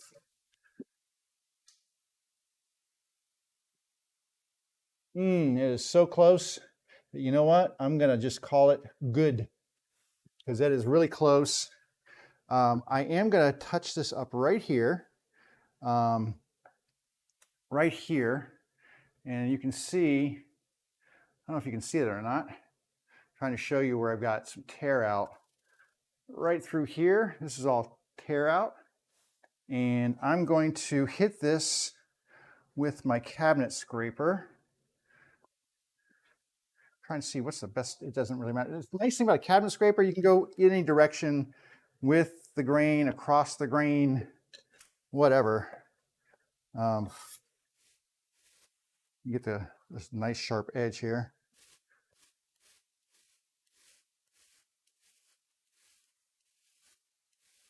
Okay, hold still. Let me put this one back in. Ooh. We'll hold this up in the air. There we go.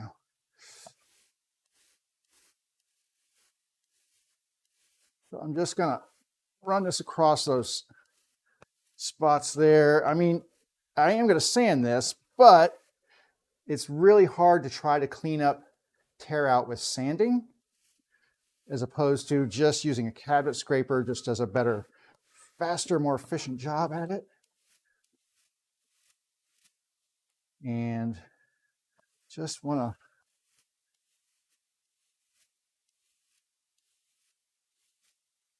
get things cleaned up so we can start with the next part of the process. And there's a little bit over here. You get this part.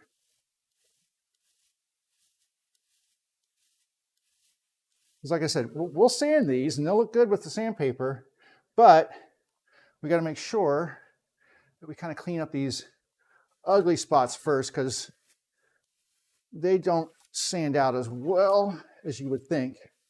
Or you have to do way too much sanding. But that is better. Still not great on this one edge. Let me get this one edge right here. Not super pleased with it.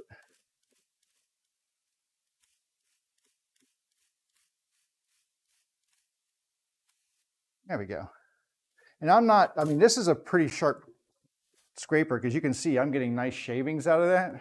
So that cabinet scraper is pretty sharp.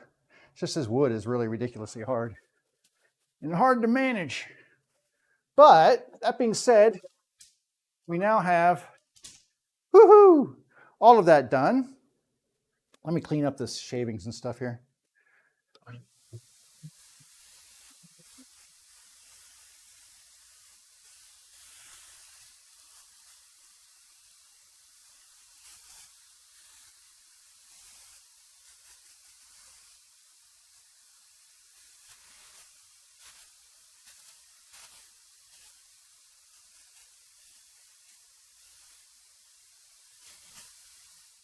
All right, and since that is the biggest pain in the rear, the Jatoba, I'm going to start with this one over on the router table. I mean, why not? Just start with your biggest pain in the rear, right? Get it out of the way, and then let me get these clamps out of the way. Speaking of pain, these clamps here that need to get put away because they are taking up space. And you know, in my shop, that's one thing I just do not have: space. So I'm going to put these in my little homemade clamp rack and get them out of the way. All right, and we're going to go over to, not that one. We're going to go over here. I will change camera angle for you, but we are going to use the Rabbeting Bit, which is still in the table here. It should be from the last time I used it, which was for the tabletops. There it is. So let me get my plate here that will fit over top of that. And then we will raise these up. We need to figure out how thick are our lids going to be. Our depth of our rabbet cut determines the thickness of our lid. 1/4 of an inch is a little thin, I will tell you right now. That's pretty thin to cut. I think more like 3/16. 3/16? 5/16? What am I thinking here? Yeah, 5/16 is a little bit more of a meaty, cut out of that, and it'll give us a little thicker lid to work with. So let me just dial my 5/16 into my multi-mark tool here, and then we can set this height to the appropriate, what I think is the right height. And then what I will do is make a test cut in a board and measure it against here so that we can see if that's indeed the right measurement that we need. And we'll adjust this, but I think I'm pretty close there. Do not need this stuff in the way at the moment. All right, and we can put the thing up here. I'm going to, let's see, I'm cutting an interior, so it doesn't really matter. When I cut this, it's going to go on the end. All the sawdust is going to remain inside because I'm going to basically just take this and flip it over on the table. So all the sawdust accumulates inside of there. So that's kind of a bonus. Less cleanup. Let me change my camera angle for you real quick here. We're going to go over here and we're just going to zip over to the table. We'll do a little zoomy there. If you have kids, you know. If you don't have kids, well, I'm not going to explain it. Okay. That's a good camera angle right there. I'm going to find myself a piece of scrap wood that I can cut the edge on. This is as good as any. And we're just going to do a test cut on here and see if my depth is set correctly. And if it is, then what I will do is set my marking gauge to that depth and then mill. I'm going to go, I'll take my marking gauge run a line along the inside of this, and then we'll go ahead and cut the interior rabbit. But like I said, first, just going to do this test cut. I don't know why I have a paper towel right here. Okie dokie.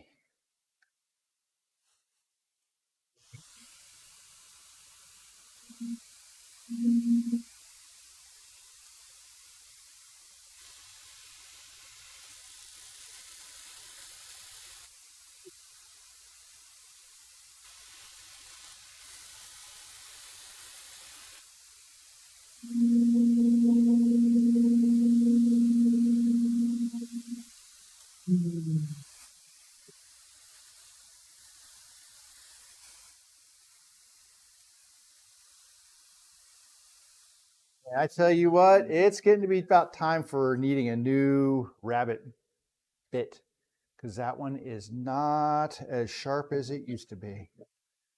All right, that is actually just a hair tall, maybe? Is it tall? Is it not tall?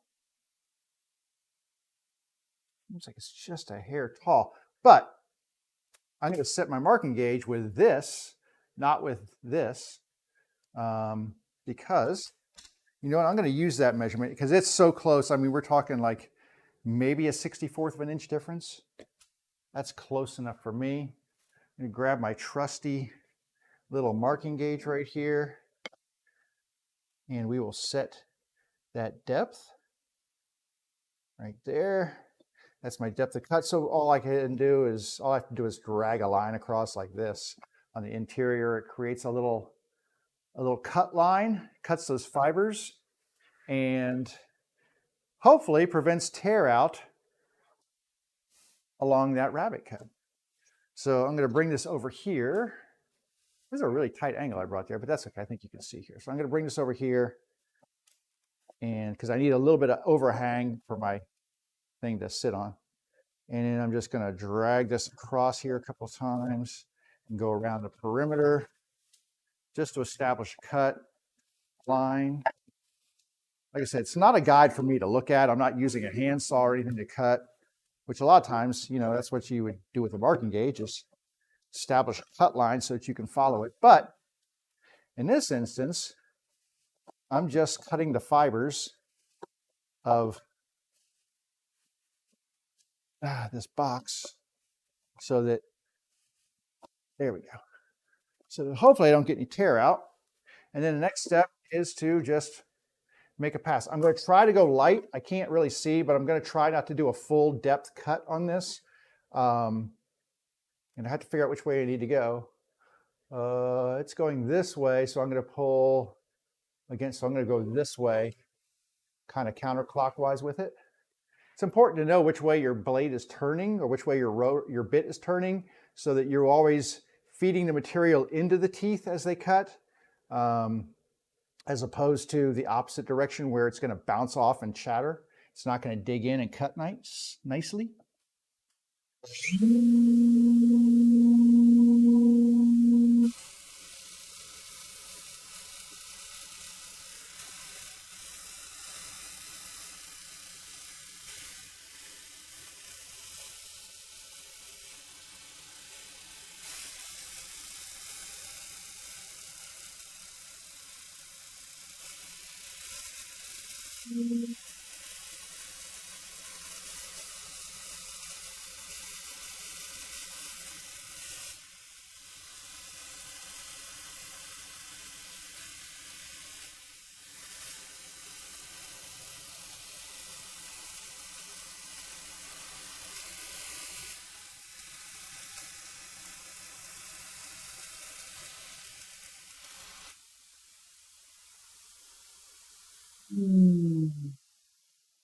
Fingers crossed, because I did hear some tearing out going on in there, some bigger pieces. Ooh, yeah. And look at it. Big, giant pieces getting torn out. But we are nice and clean. So a good, nice, clean cut. I mean, there's some fuzzies around the edges, which I can clean up with a little bit of sandpaper here, just to clean those fuzzes off the edge of the cut. But it looks like we got a nice, clean rabbit cut here. So hooray. And there you go. Look at that. So there's our lip, our edge that we will then cut this piece right here to fit inside of there, and woo, just thick enough that we can take this down the size. Wow, I almost went too deep with that, and that would have been tragic because I had nothing else to put in there. But we're in good shape. We've got this piece, which is a piece of book matched Jatoba. It'll look really cool in there. So cool, that one's done.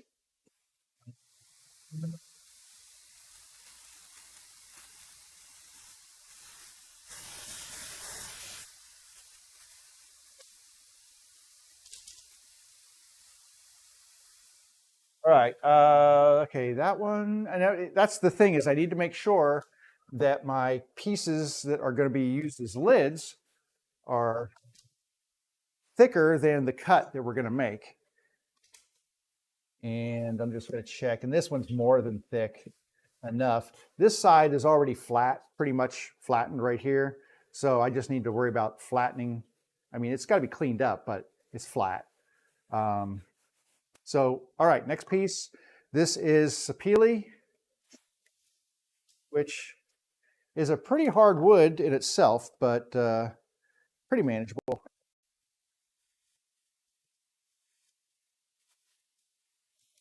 We're going to get our little lines cut.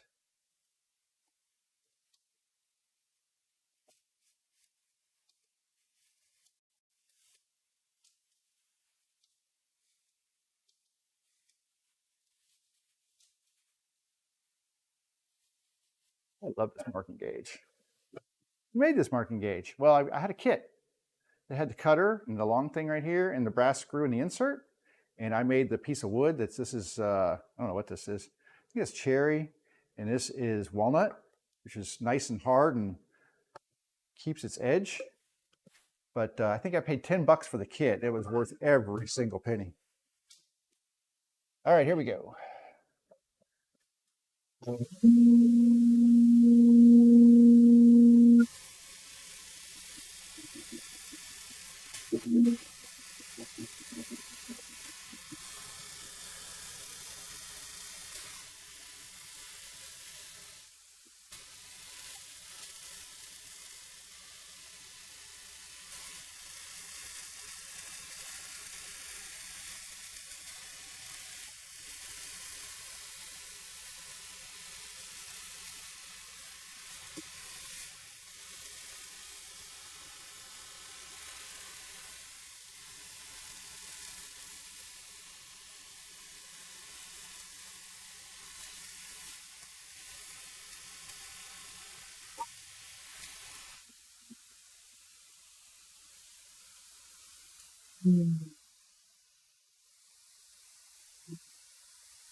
Another successful lid cut. I mean, here's another big piece that came out of here. I mean, this stuff does tend to chip off. So having that line, make sure that if it does fly off, it flies off right at that cut mark and will not damage the interior walls by tearing down into the further recesses of the sides, which would be bad. But that looks really nice. Very nice.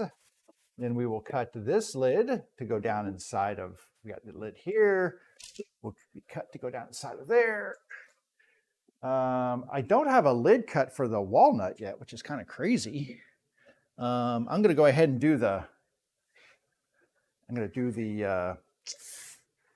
rabbit cut, but I don't have a lid for this. I've got a bunch of walnut laying around, so I'll find a piece of walnut, cut it down, excuse me, and make a lid. I mean, I do have one piece here, but it's really super thin. It's pretty, but it's a figured piece of walnut right here. It's really pretty, but I mean, honestly, it's so thin that I don't like making them this out of stuff quite that thin. They just get a little fragile, in my opinion. So I would rather go with something a little bit thicker And since I do have extra walnut laying around here, it won't be that big of a deal for me to cut. All right, can we get the line straight here that's supposed to be? There we go. Like if you tilt this, it doesn't put your line where it's supposed to be. You have to hold it flat to the edge. I was not holding it flat.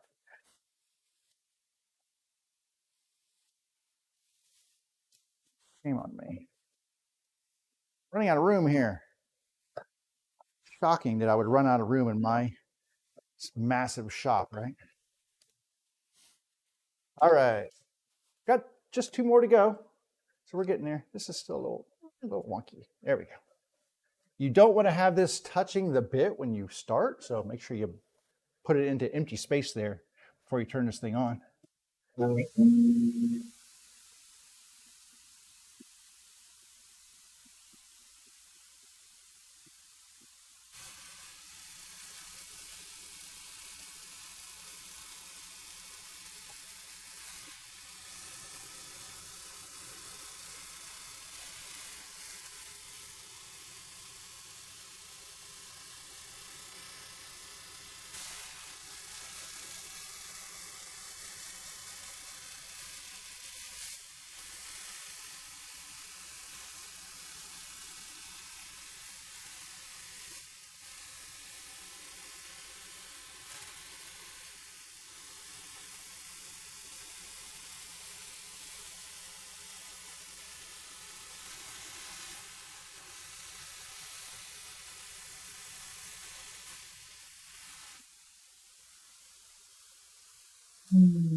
Great.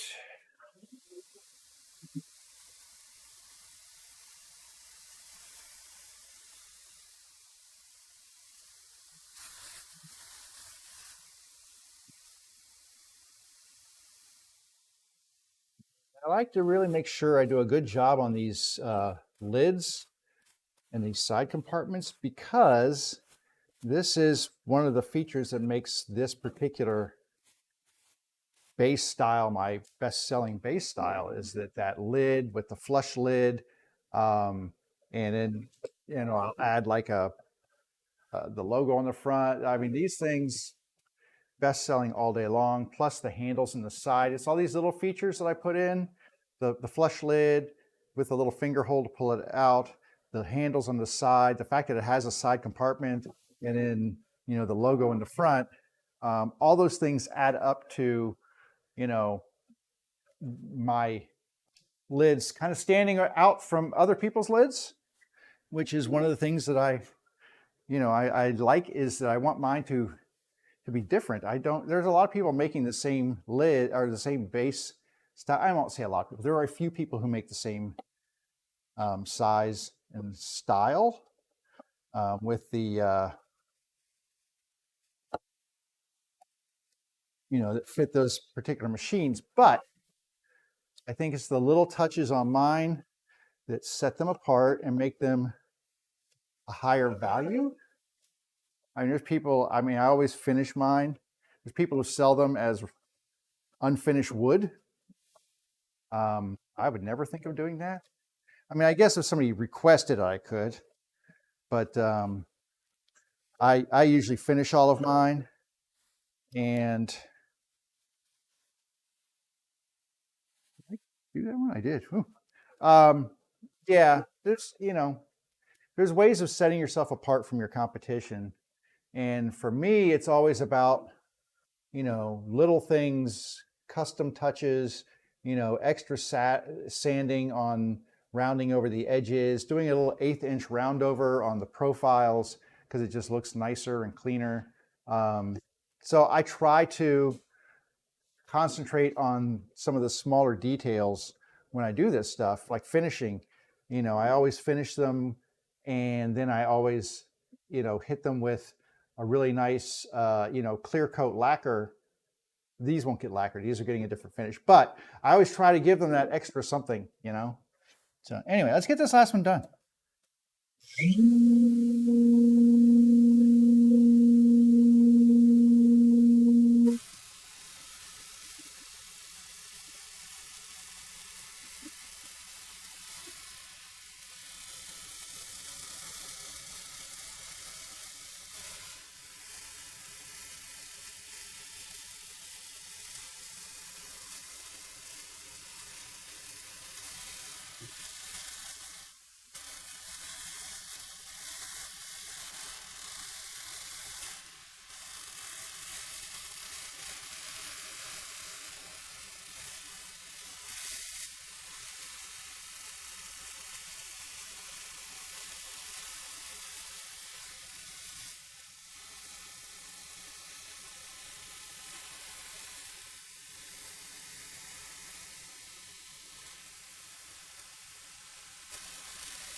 This one scares me a little bit. I'm a little scared to look inside of this one because this stuff is really splintery, and I'm hoping it looks clean. Oh, I did lose a little piece on the inside here, but I think I found it. I told you it splinters. There's some bigger chips in here. I'm going to pull them out because I think one of those fits in that little spot that there's a little piece of wood that chipped out. I'm going to pull out a couple of these big pieces before I turn the vacuum on in here. Just in one spot. And if that's all it is, I can fix it with a little glue and it'll look fine. Yeah, I got some chip out here in the corner underneath this one, but that's okay. If it's on the interior, I don't mind. So let me show you what I got here. Let me come over to this cam. So there's, I don't know if you can see, try to get the light here so it's easier to see. I'm gonna use a pencil here. So right here, I got a little chip, but it's on the interior, and that's okay. But I also had a little chip out right here on this edge.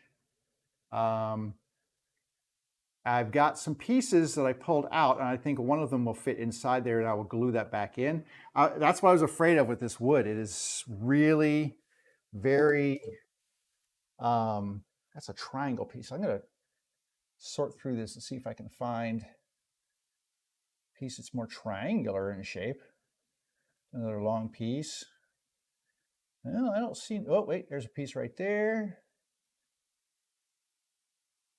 So I'm trying to find these larger pieces that chipped out, that one of them will work towards fitting in that, that little tear out area on the top.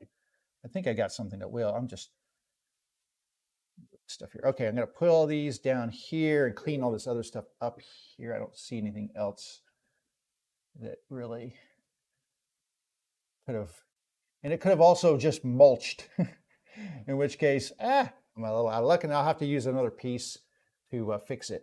So.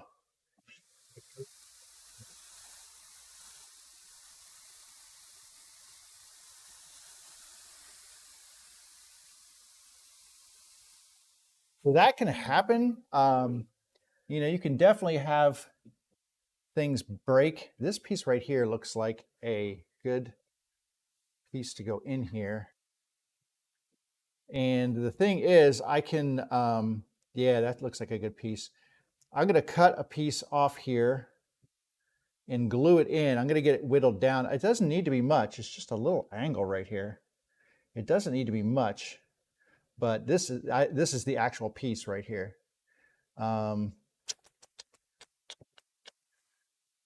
Okay, so I could actually, I'm going to have to chisel this. I only need a fraction of it, really. You can't even see me, can you? I only need a fraction of this piece of wood that came out of here, but it chipped before it got cut down in size. So I just need a little pyramid wedge to go in here.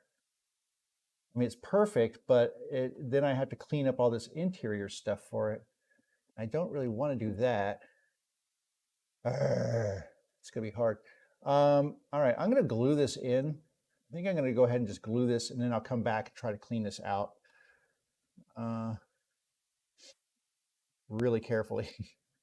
I mean, I'll probably use chisels and such to make sure that I cut it down and get it just right. And because it's on the interior curve of this rabbit, it's not going to be that big a deal. You're not really going to see it that much. But I'm going to go ahead and just clamp this thing in here and get it set up. I could use super glue, but I'm going to try just some good old-fashioned wood glue in here to see if I can get a really good bond. So just a little bit of wood glue in here. Okay, and I'm going to spread this all around.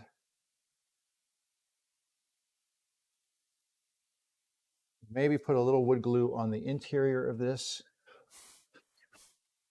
Just a tiny bit. Wood glue I can clean up. I can sand that away. But I want to make sure that this thing is really glued in here well. I'm glad I found the piece. And I'm going to get a little spring clamp, I think, is probably my best bet. I've got these little A clamps like this. And I'm just going to spring clamp this sucker right on there. See if that'll hold. Are you going to hold it in place? I mean, I need it to hold it in place, but it doesn't look like it's going to hold it. Arrgh. I need it to hold it in place right there. That's a difficult little angle to...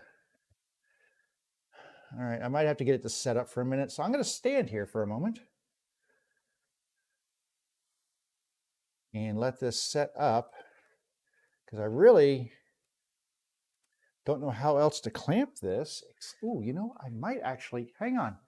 I actually do have a way to clamp this. I'm going to get a small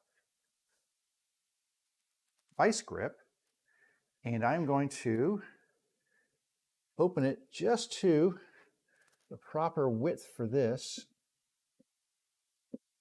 And that should allow me to just to pinch it like that. There we go. Sweet. Look at me using my big brain. So you can see my vice grip holding, but that's all I need. I'll let that sit for a day, so I know that that's going to be glued and cured up. And then I'll come back with a chisel and clean up this line right here so it looks just like this line. And that's all I need to do.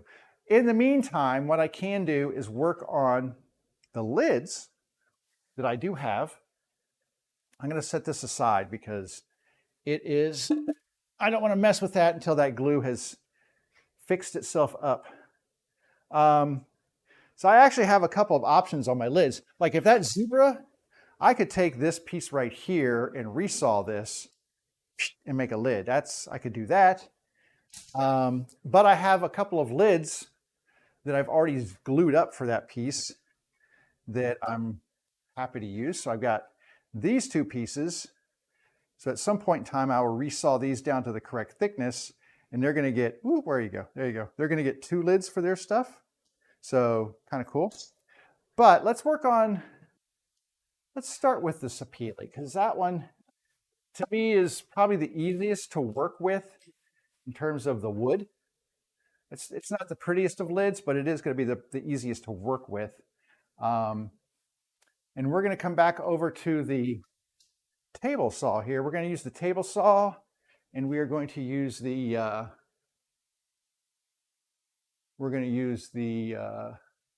compound miter saw to cut these things down. And what I'm going to do is measure this opening. And this is just kind of like the same way we did the bottoms for this, is I'm going to measure the opening, and then we will cut that down on the table saw. Difference being, these are book matched, so I can't just cut an edge off. I need to cut an equal amount off of each side. I just grabbed my phone for no reason. When I went to come over here and grab the tape measure, and I'm going to grab a pencil, because I'm just not very bright sometimes. Know yourself. All right, I'm going to measure this opening, and we've got 4 3/8 at this end, and a little more than 4 3/8 at this end. And so I will go a little wider. I'm going to go with a slightly wider, just over 4 3/8, because I can always shave this thing down a little bit. But 4 3/8, or 7/16, 4 7/16. Okay, so 4 7/16. Now here's the thing. This is 6 inches wide. So that's why I need my phone, though, because math is hard. But when you have a calculator that does fractions, it's not. So we're going to go 6 inches minus 4 7/16 equals 1 9/16. Let's say 4 7/16, right? Yep. So 1 9/16 divided by 2 equals 25 30-seconds. That's how much we need to shave off of each side. So I can set that up on here. Do I have 16ths on here? I don't think I have 30 seconds on here. What do I have that has super fine measurements on it? Nothing? Nothing? I've got a caliper that does. My caliper does super fine measurements. If I can find it. Here it is. So I'm going to set this to 25 30-seconds because I can, because my caliper also does fractions. 20, I don't know how much 25 30-seconds actually would be. It's 5, so it's about 5/8. Let's see here. If I can find that in here. Yes, that's 17, 19.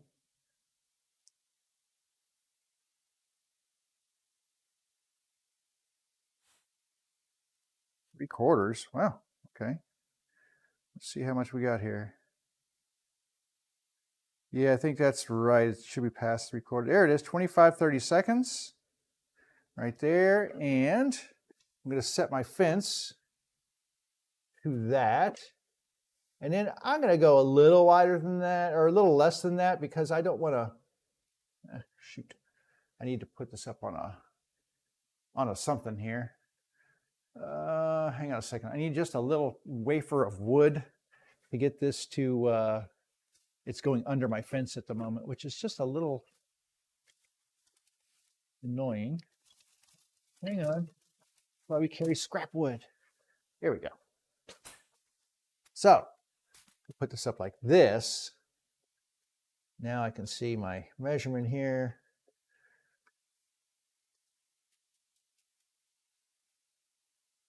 Put a little bit less than that, I think.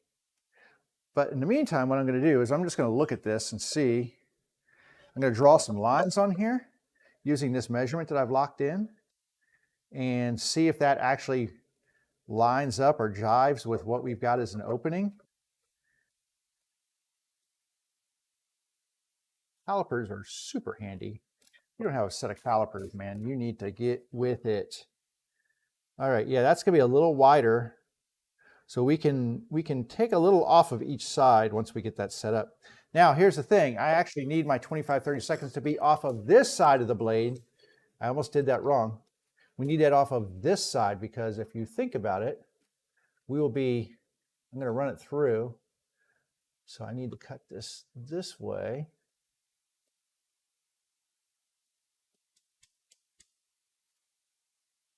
So that all the wood left on this side is what I want. When I make this cut, it's just going to cut away all of the unnecessary wood. Then I can flip it over, cut it this way. Unnecessary wood. We'll have it nice and centered and run it through there. It's kind of a pain in the butt to do this. I'm not going to lie. But the result is what we're after. The result is pretty nice. Because you get a nice, very symmetrical, book-matched top that's worth the effort. All right, so I'm gonna hook everything up here. Let me hook up my dust collection because I know it's not hooked up. And then we will just start cutting this up and fitting this into that opening. All right, and I left my dust button over here. Of course I did. One more time.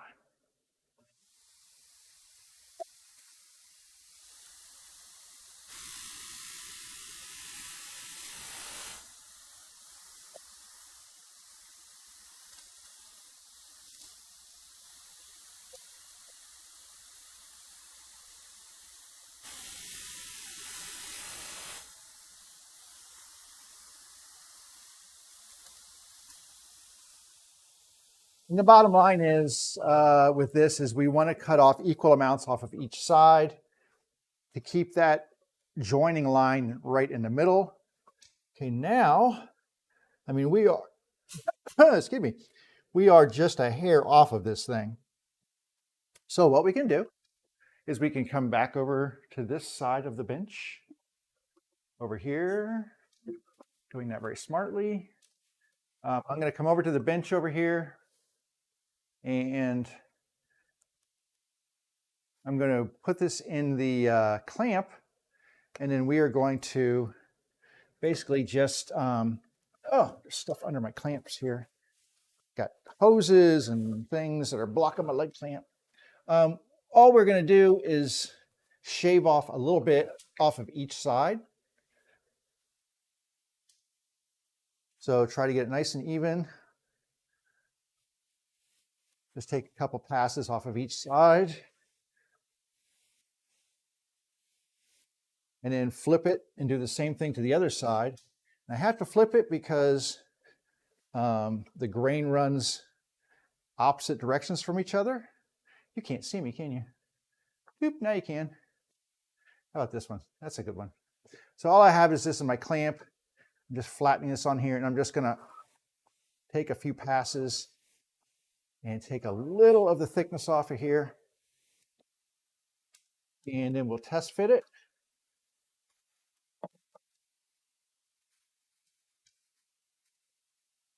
And we'll take a little bit more.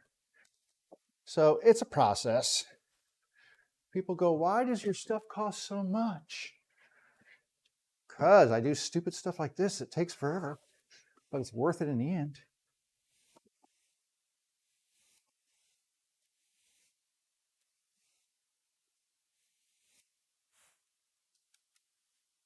It's the stupid things. But you have to kind of work it from both sides to keep it equal and even, right?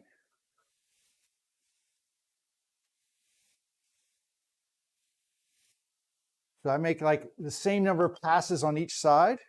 I'll do like 4 on each side. I'll come back and check it.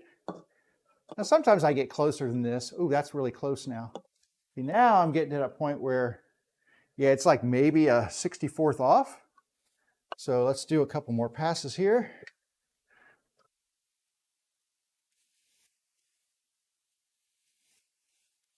Do 3 on each side.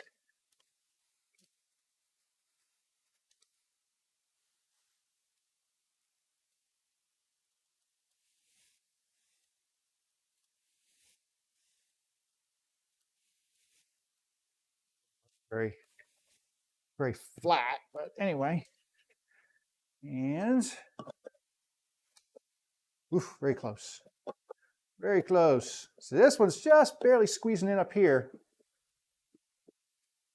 Now you don't want it to be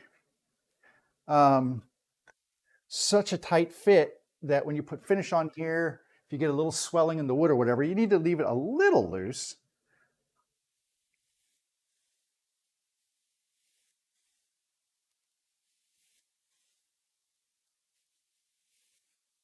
Okay. And this one.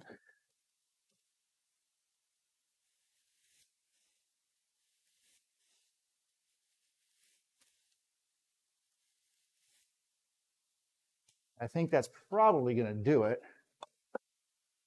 I say that. That's pretty tight though. I mean, it's pretty good up here, but it's still, let's take a little bit more.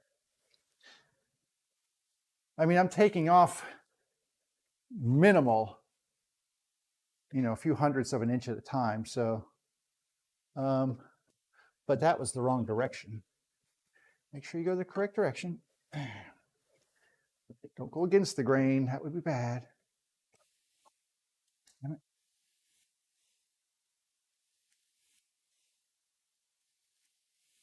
It's hard to keep these things square because this wood is so thin, and you don't want your plane to tip.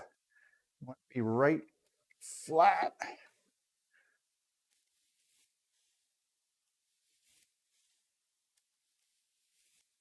Okay. And there we go. Nice fit, just a little bit of movement in there, not much. You can see I'm just checking the fit. Tiny bit of movement, not much. And that's what you want, just a little bit. We're gonna put finish on here. It's gonna build up just a tiny bit. There will be finish put inside here. It builds it up just a hair. And if you have things like perfect suction fit, by the time you put finish off on it, it probably will not. Now, the next thing to do is cut it to length. We can do that at the chop saw because we don't need to cut equal amounts off of the top and the bottom. We just need to, we will trim it on both sides because we want it to be square, but we'll just trim one and then we'll cut it to the exact length we need on the other side. And I don't know, let me get the, let me get this over here. And then what we're gonna have to do, we being the royal we, as in me, is round these corners over. And I'm not going to do that right now because I'm not set up. My planer is in the up position and it's 143. So this is the last thing I'm going to do to this. I'm going to go ahead and clean up one edge and I'm going to come back and measure it. I'm going to clean the other one, and then that'll pretty much be the process, and you'll see how that works. So let's go ahead. You can see me, but you can't. So I'm over on this camera. I'm just going to clean up one edge really just to get it square. And then we can measure and get the other side cut. Grab my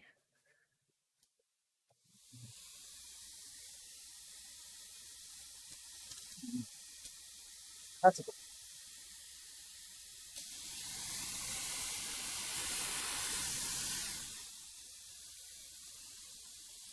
Okay, now I know that this is a nice square edge to this edge.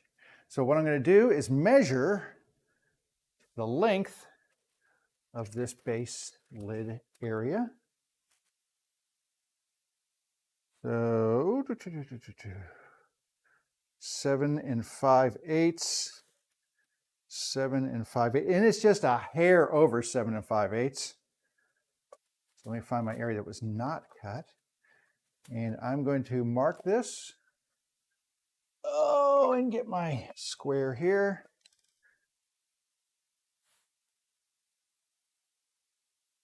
Because the stuff is built to last. Look at you sneaking into the chat. How are you today, Wizard? You're in kind of late. I'm almost done. I'm wrapping up here. 2, 3, 4, 5, 8, just a fraction over that. All right. Now I can mark this edge, and then we'll take this back to the saw, and we will cut this to length.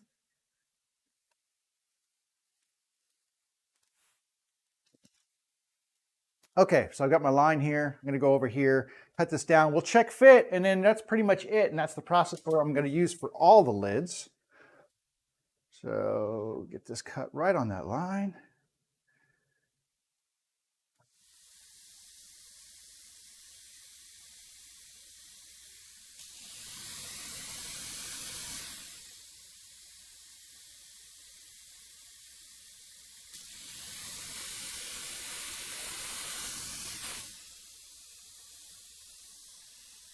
So I decided to cut it a little long, and then I'm going to go shape. What the hell did I just do? Oh my God almighty. So guess what? Measure twice, cut once. You know what I just did? Holy camoles. I cut this to 6 5/8. You know what this is? Scrap wood. You know what I have to do now? I have to find a new piece of sapele to make into a freaking lid. Oh my God, I can't believe I just did that. I have extra wood. I can do it. Wow. Well, I thought it looks like a good place to stop. I can't believe I just did that. Oh, such is the life of a old woodworker. You just do stupid stuff. But that's okay. I've been doing stupid stuff for years, so it's not like it's anything new. So what I'm going to do now, real quick, I'll show you. I'm going to come over here and I've got this. I'm just going to make a panel lid for that since I've screwed that up. This is some very straight grain quarter sawn sapele. So what I'm going to do is cut this into sections and then I will glue them together and make a panel, and hopefully I'll get these lined up so that it will look like one piece. It should. Oh my gosh, I can't believe I did that. I'm so stupid. I was this close, man. I was this close. Oh well, it is what it is. You know what? Things happen. And I have done it where I have actually screwed it up, like done the exact same stupid wrong measurement cut like twice in a row and had to do like a third replacement piece before. It happens sometimes. I don't know why. The brain just checks out and, you know, things happen. So anyway, I'm going to take this board. I'm going to cut it into smaller sections. I'm going to clean up the edges. I'm going to do a panel glue up. And by tomorrow, I'll be able to cut a new base for this one. Oh my God, that makes me sad. So sad. It's so short. But it fits nicely from side to side.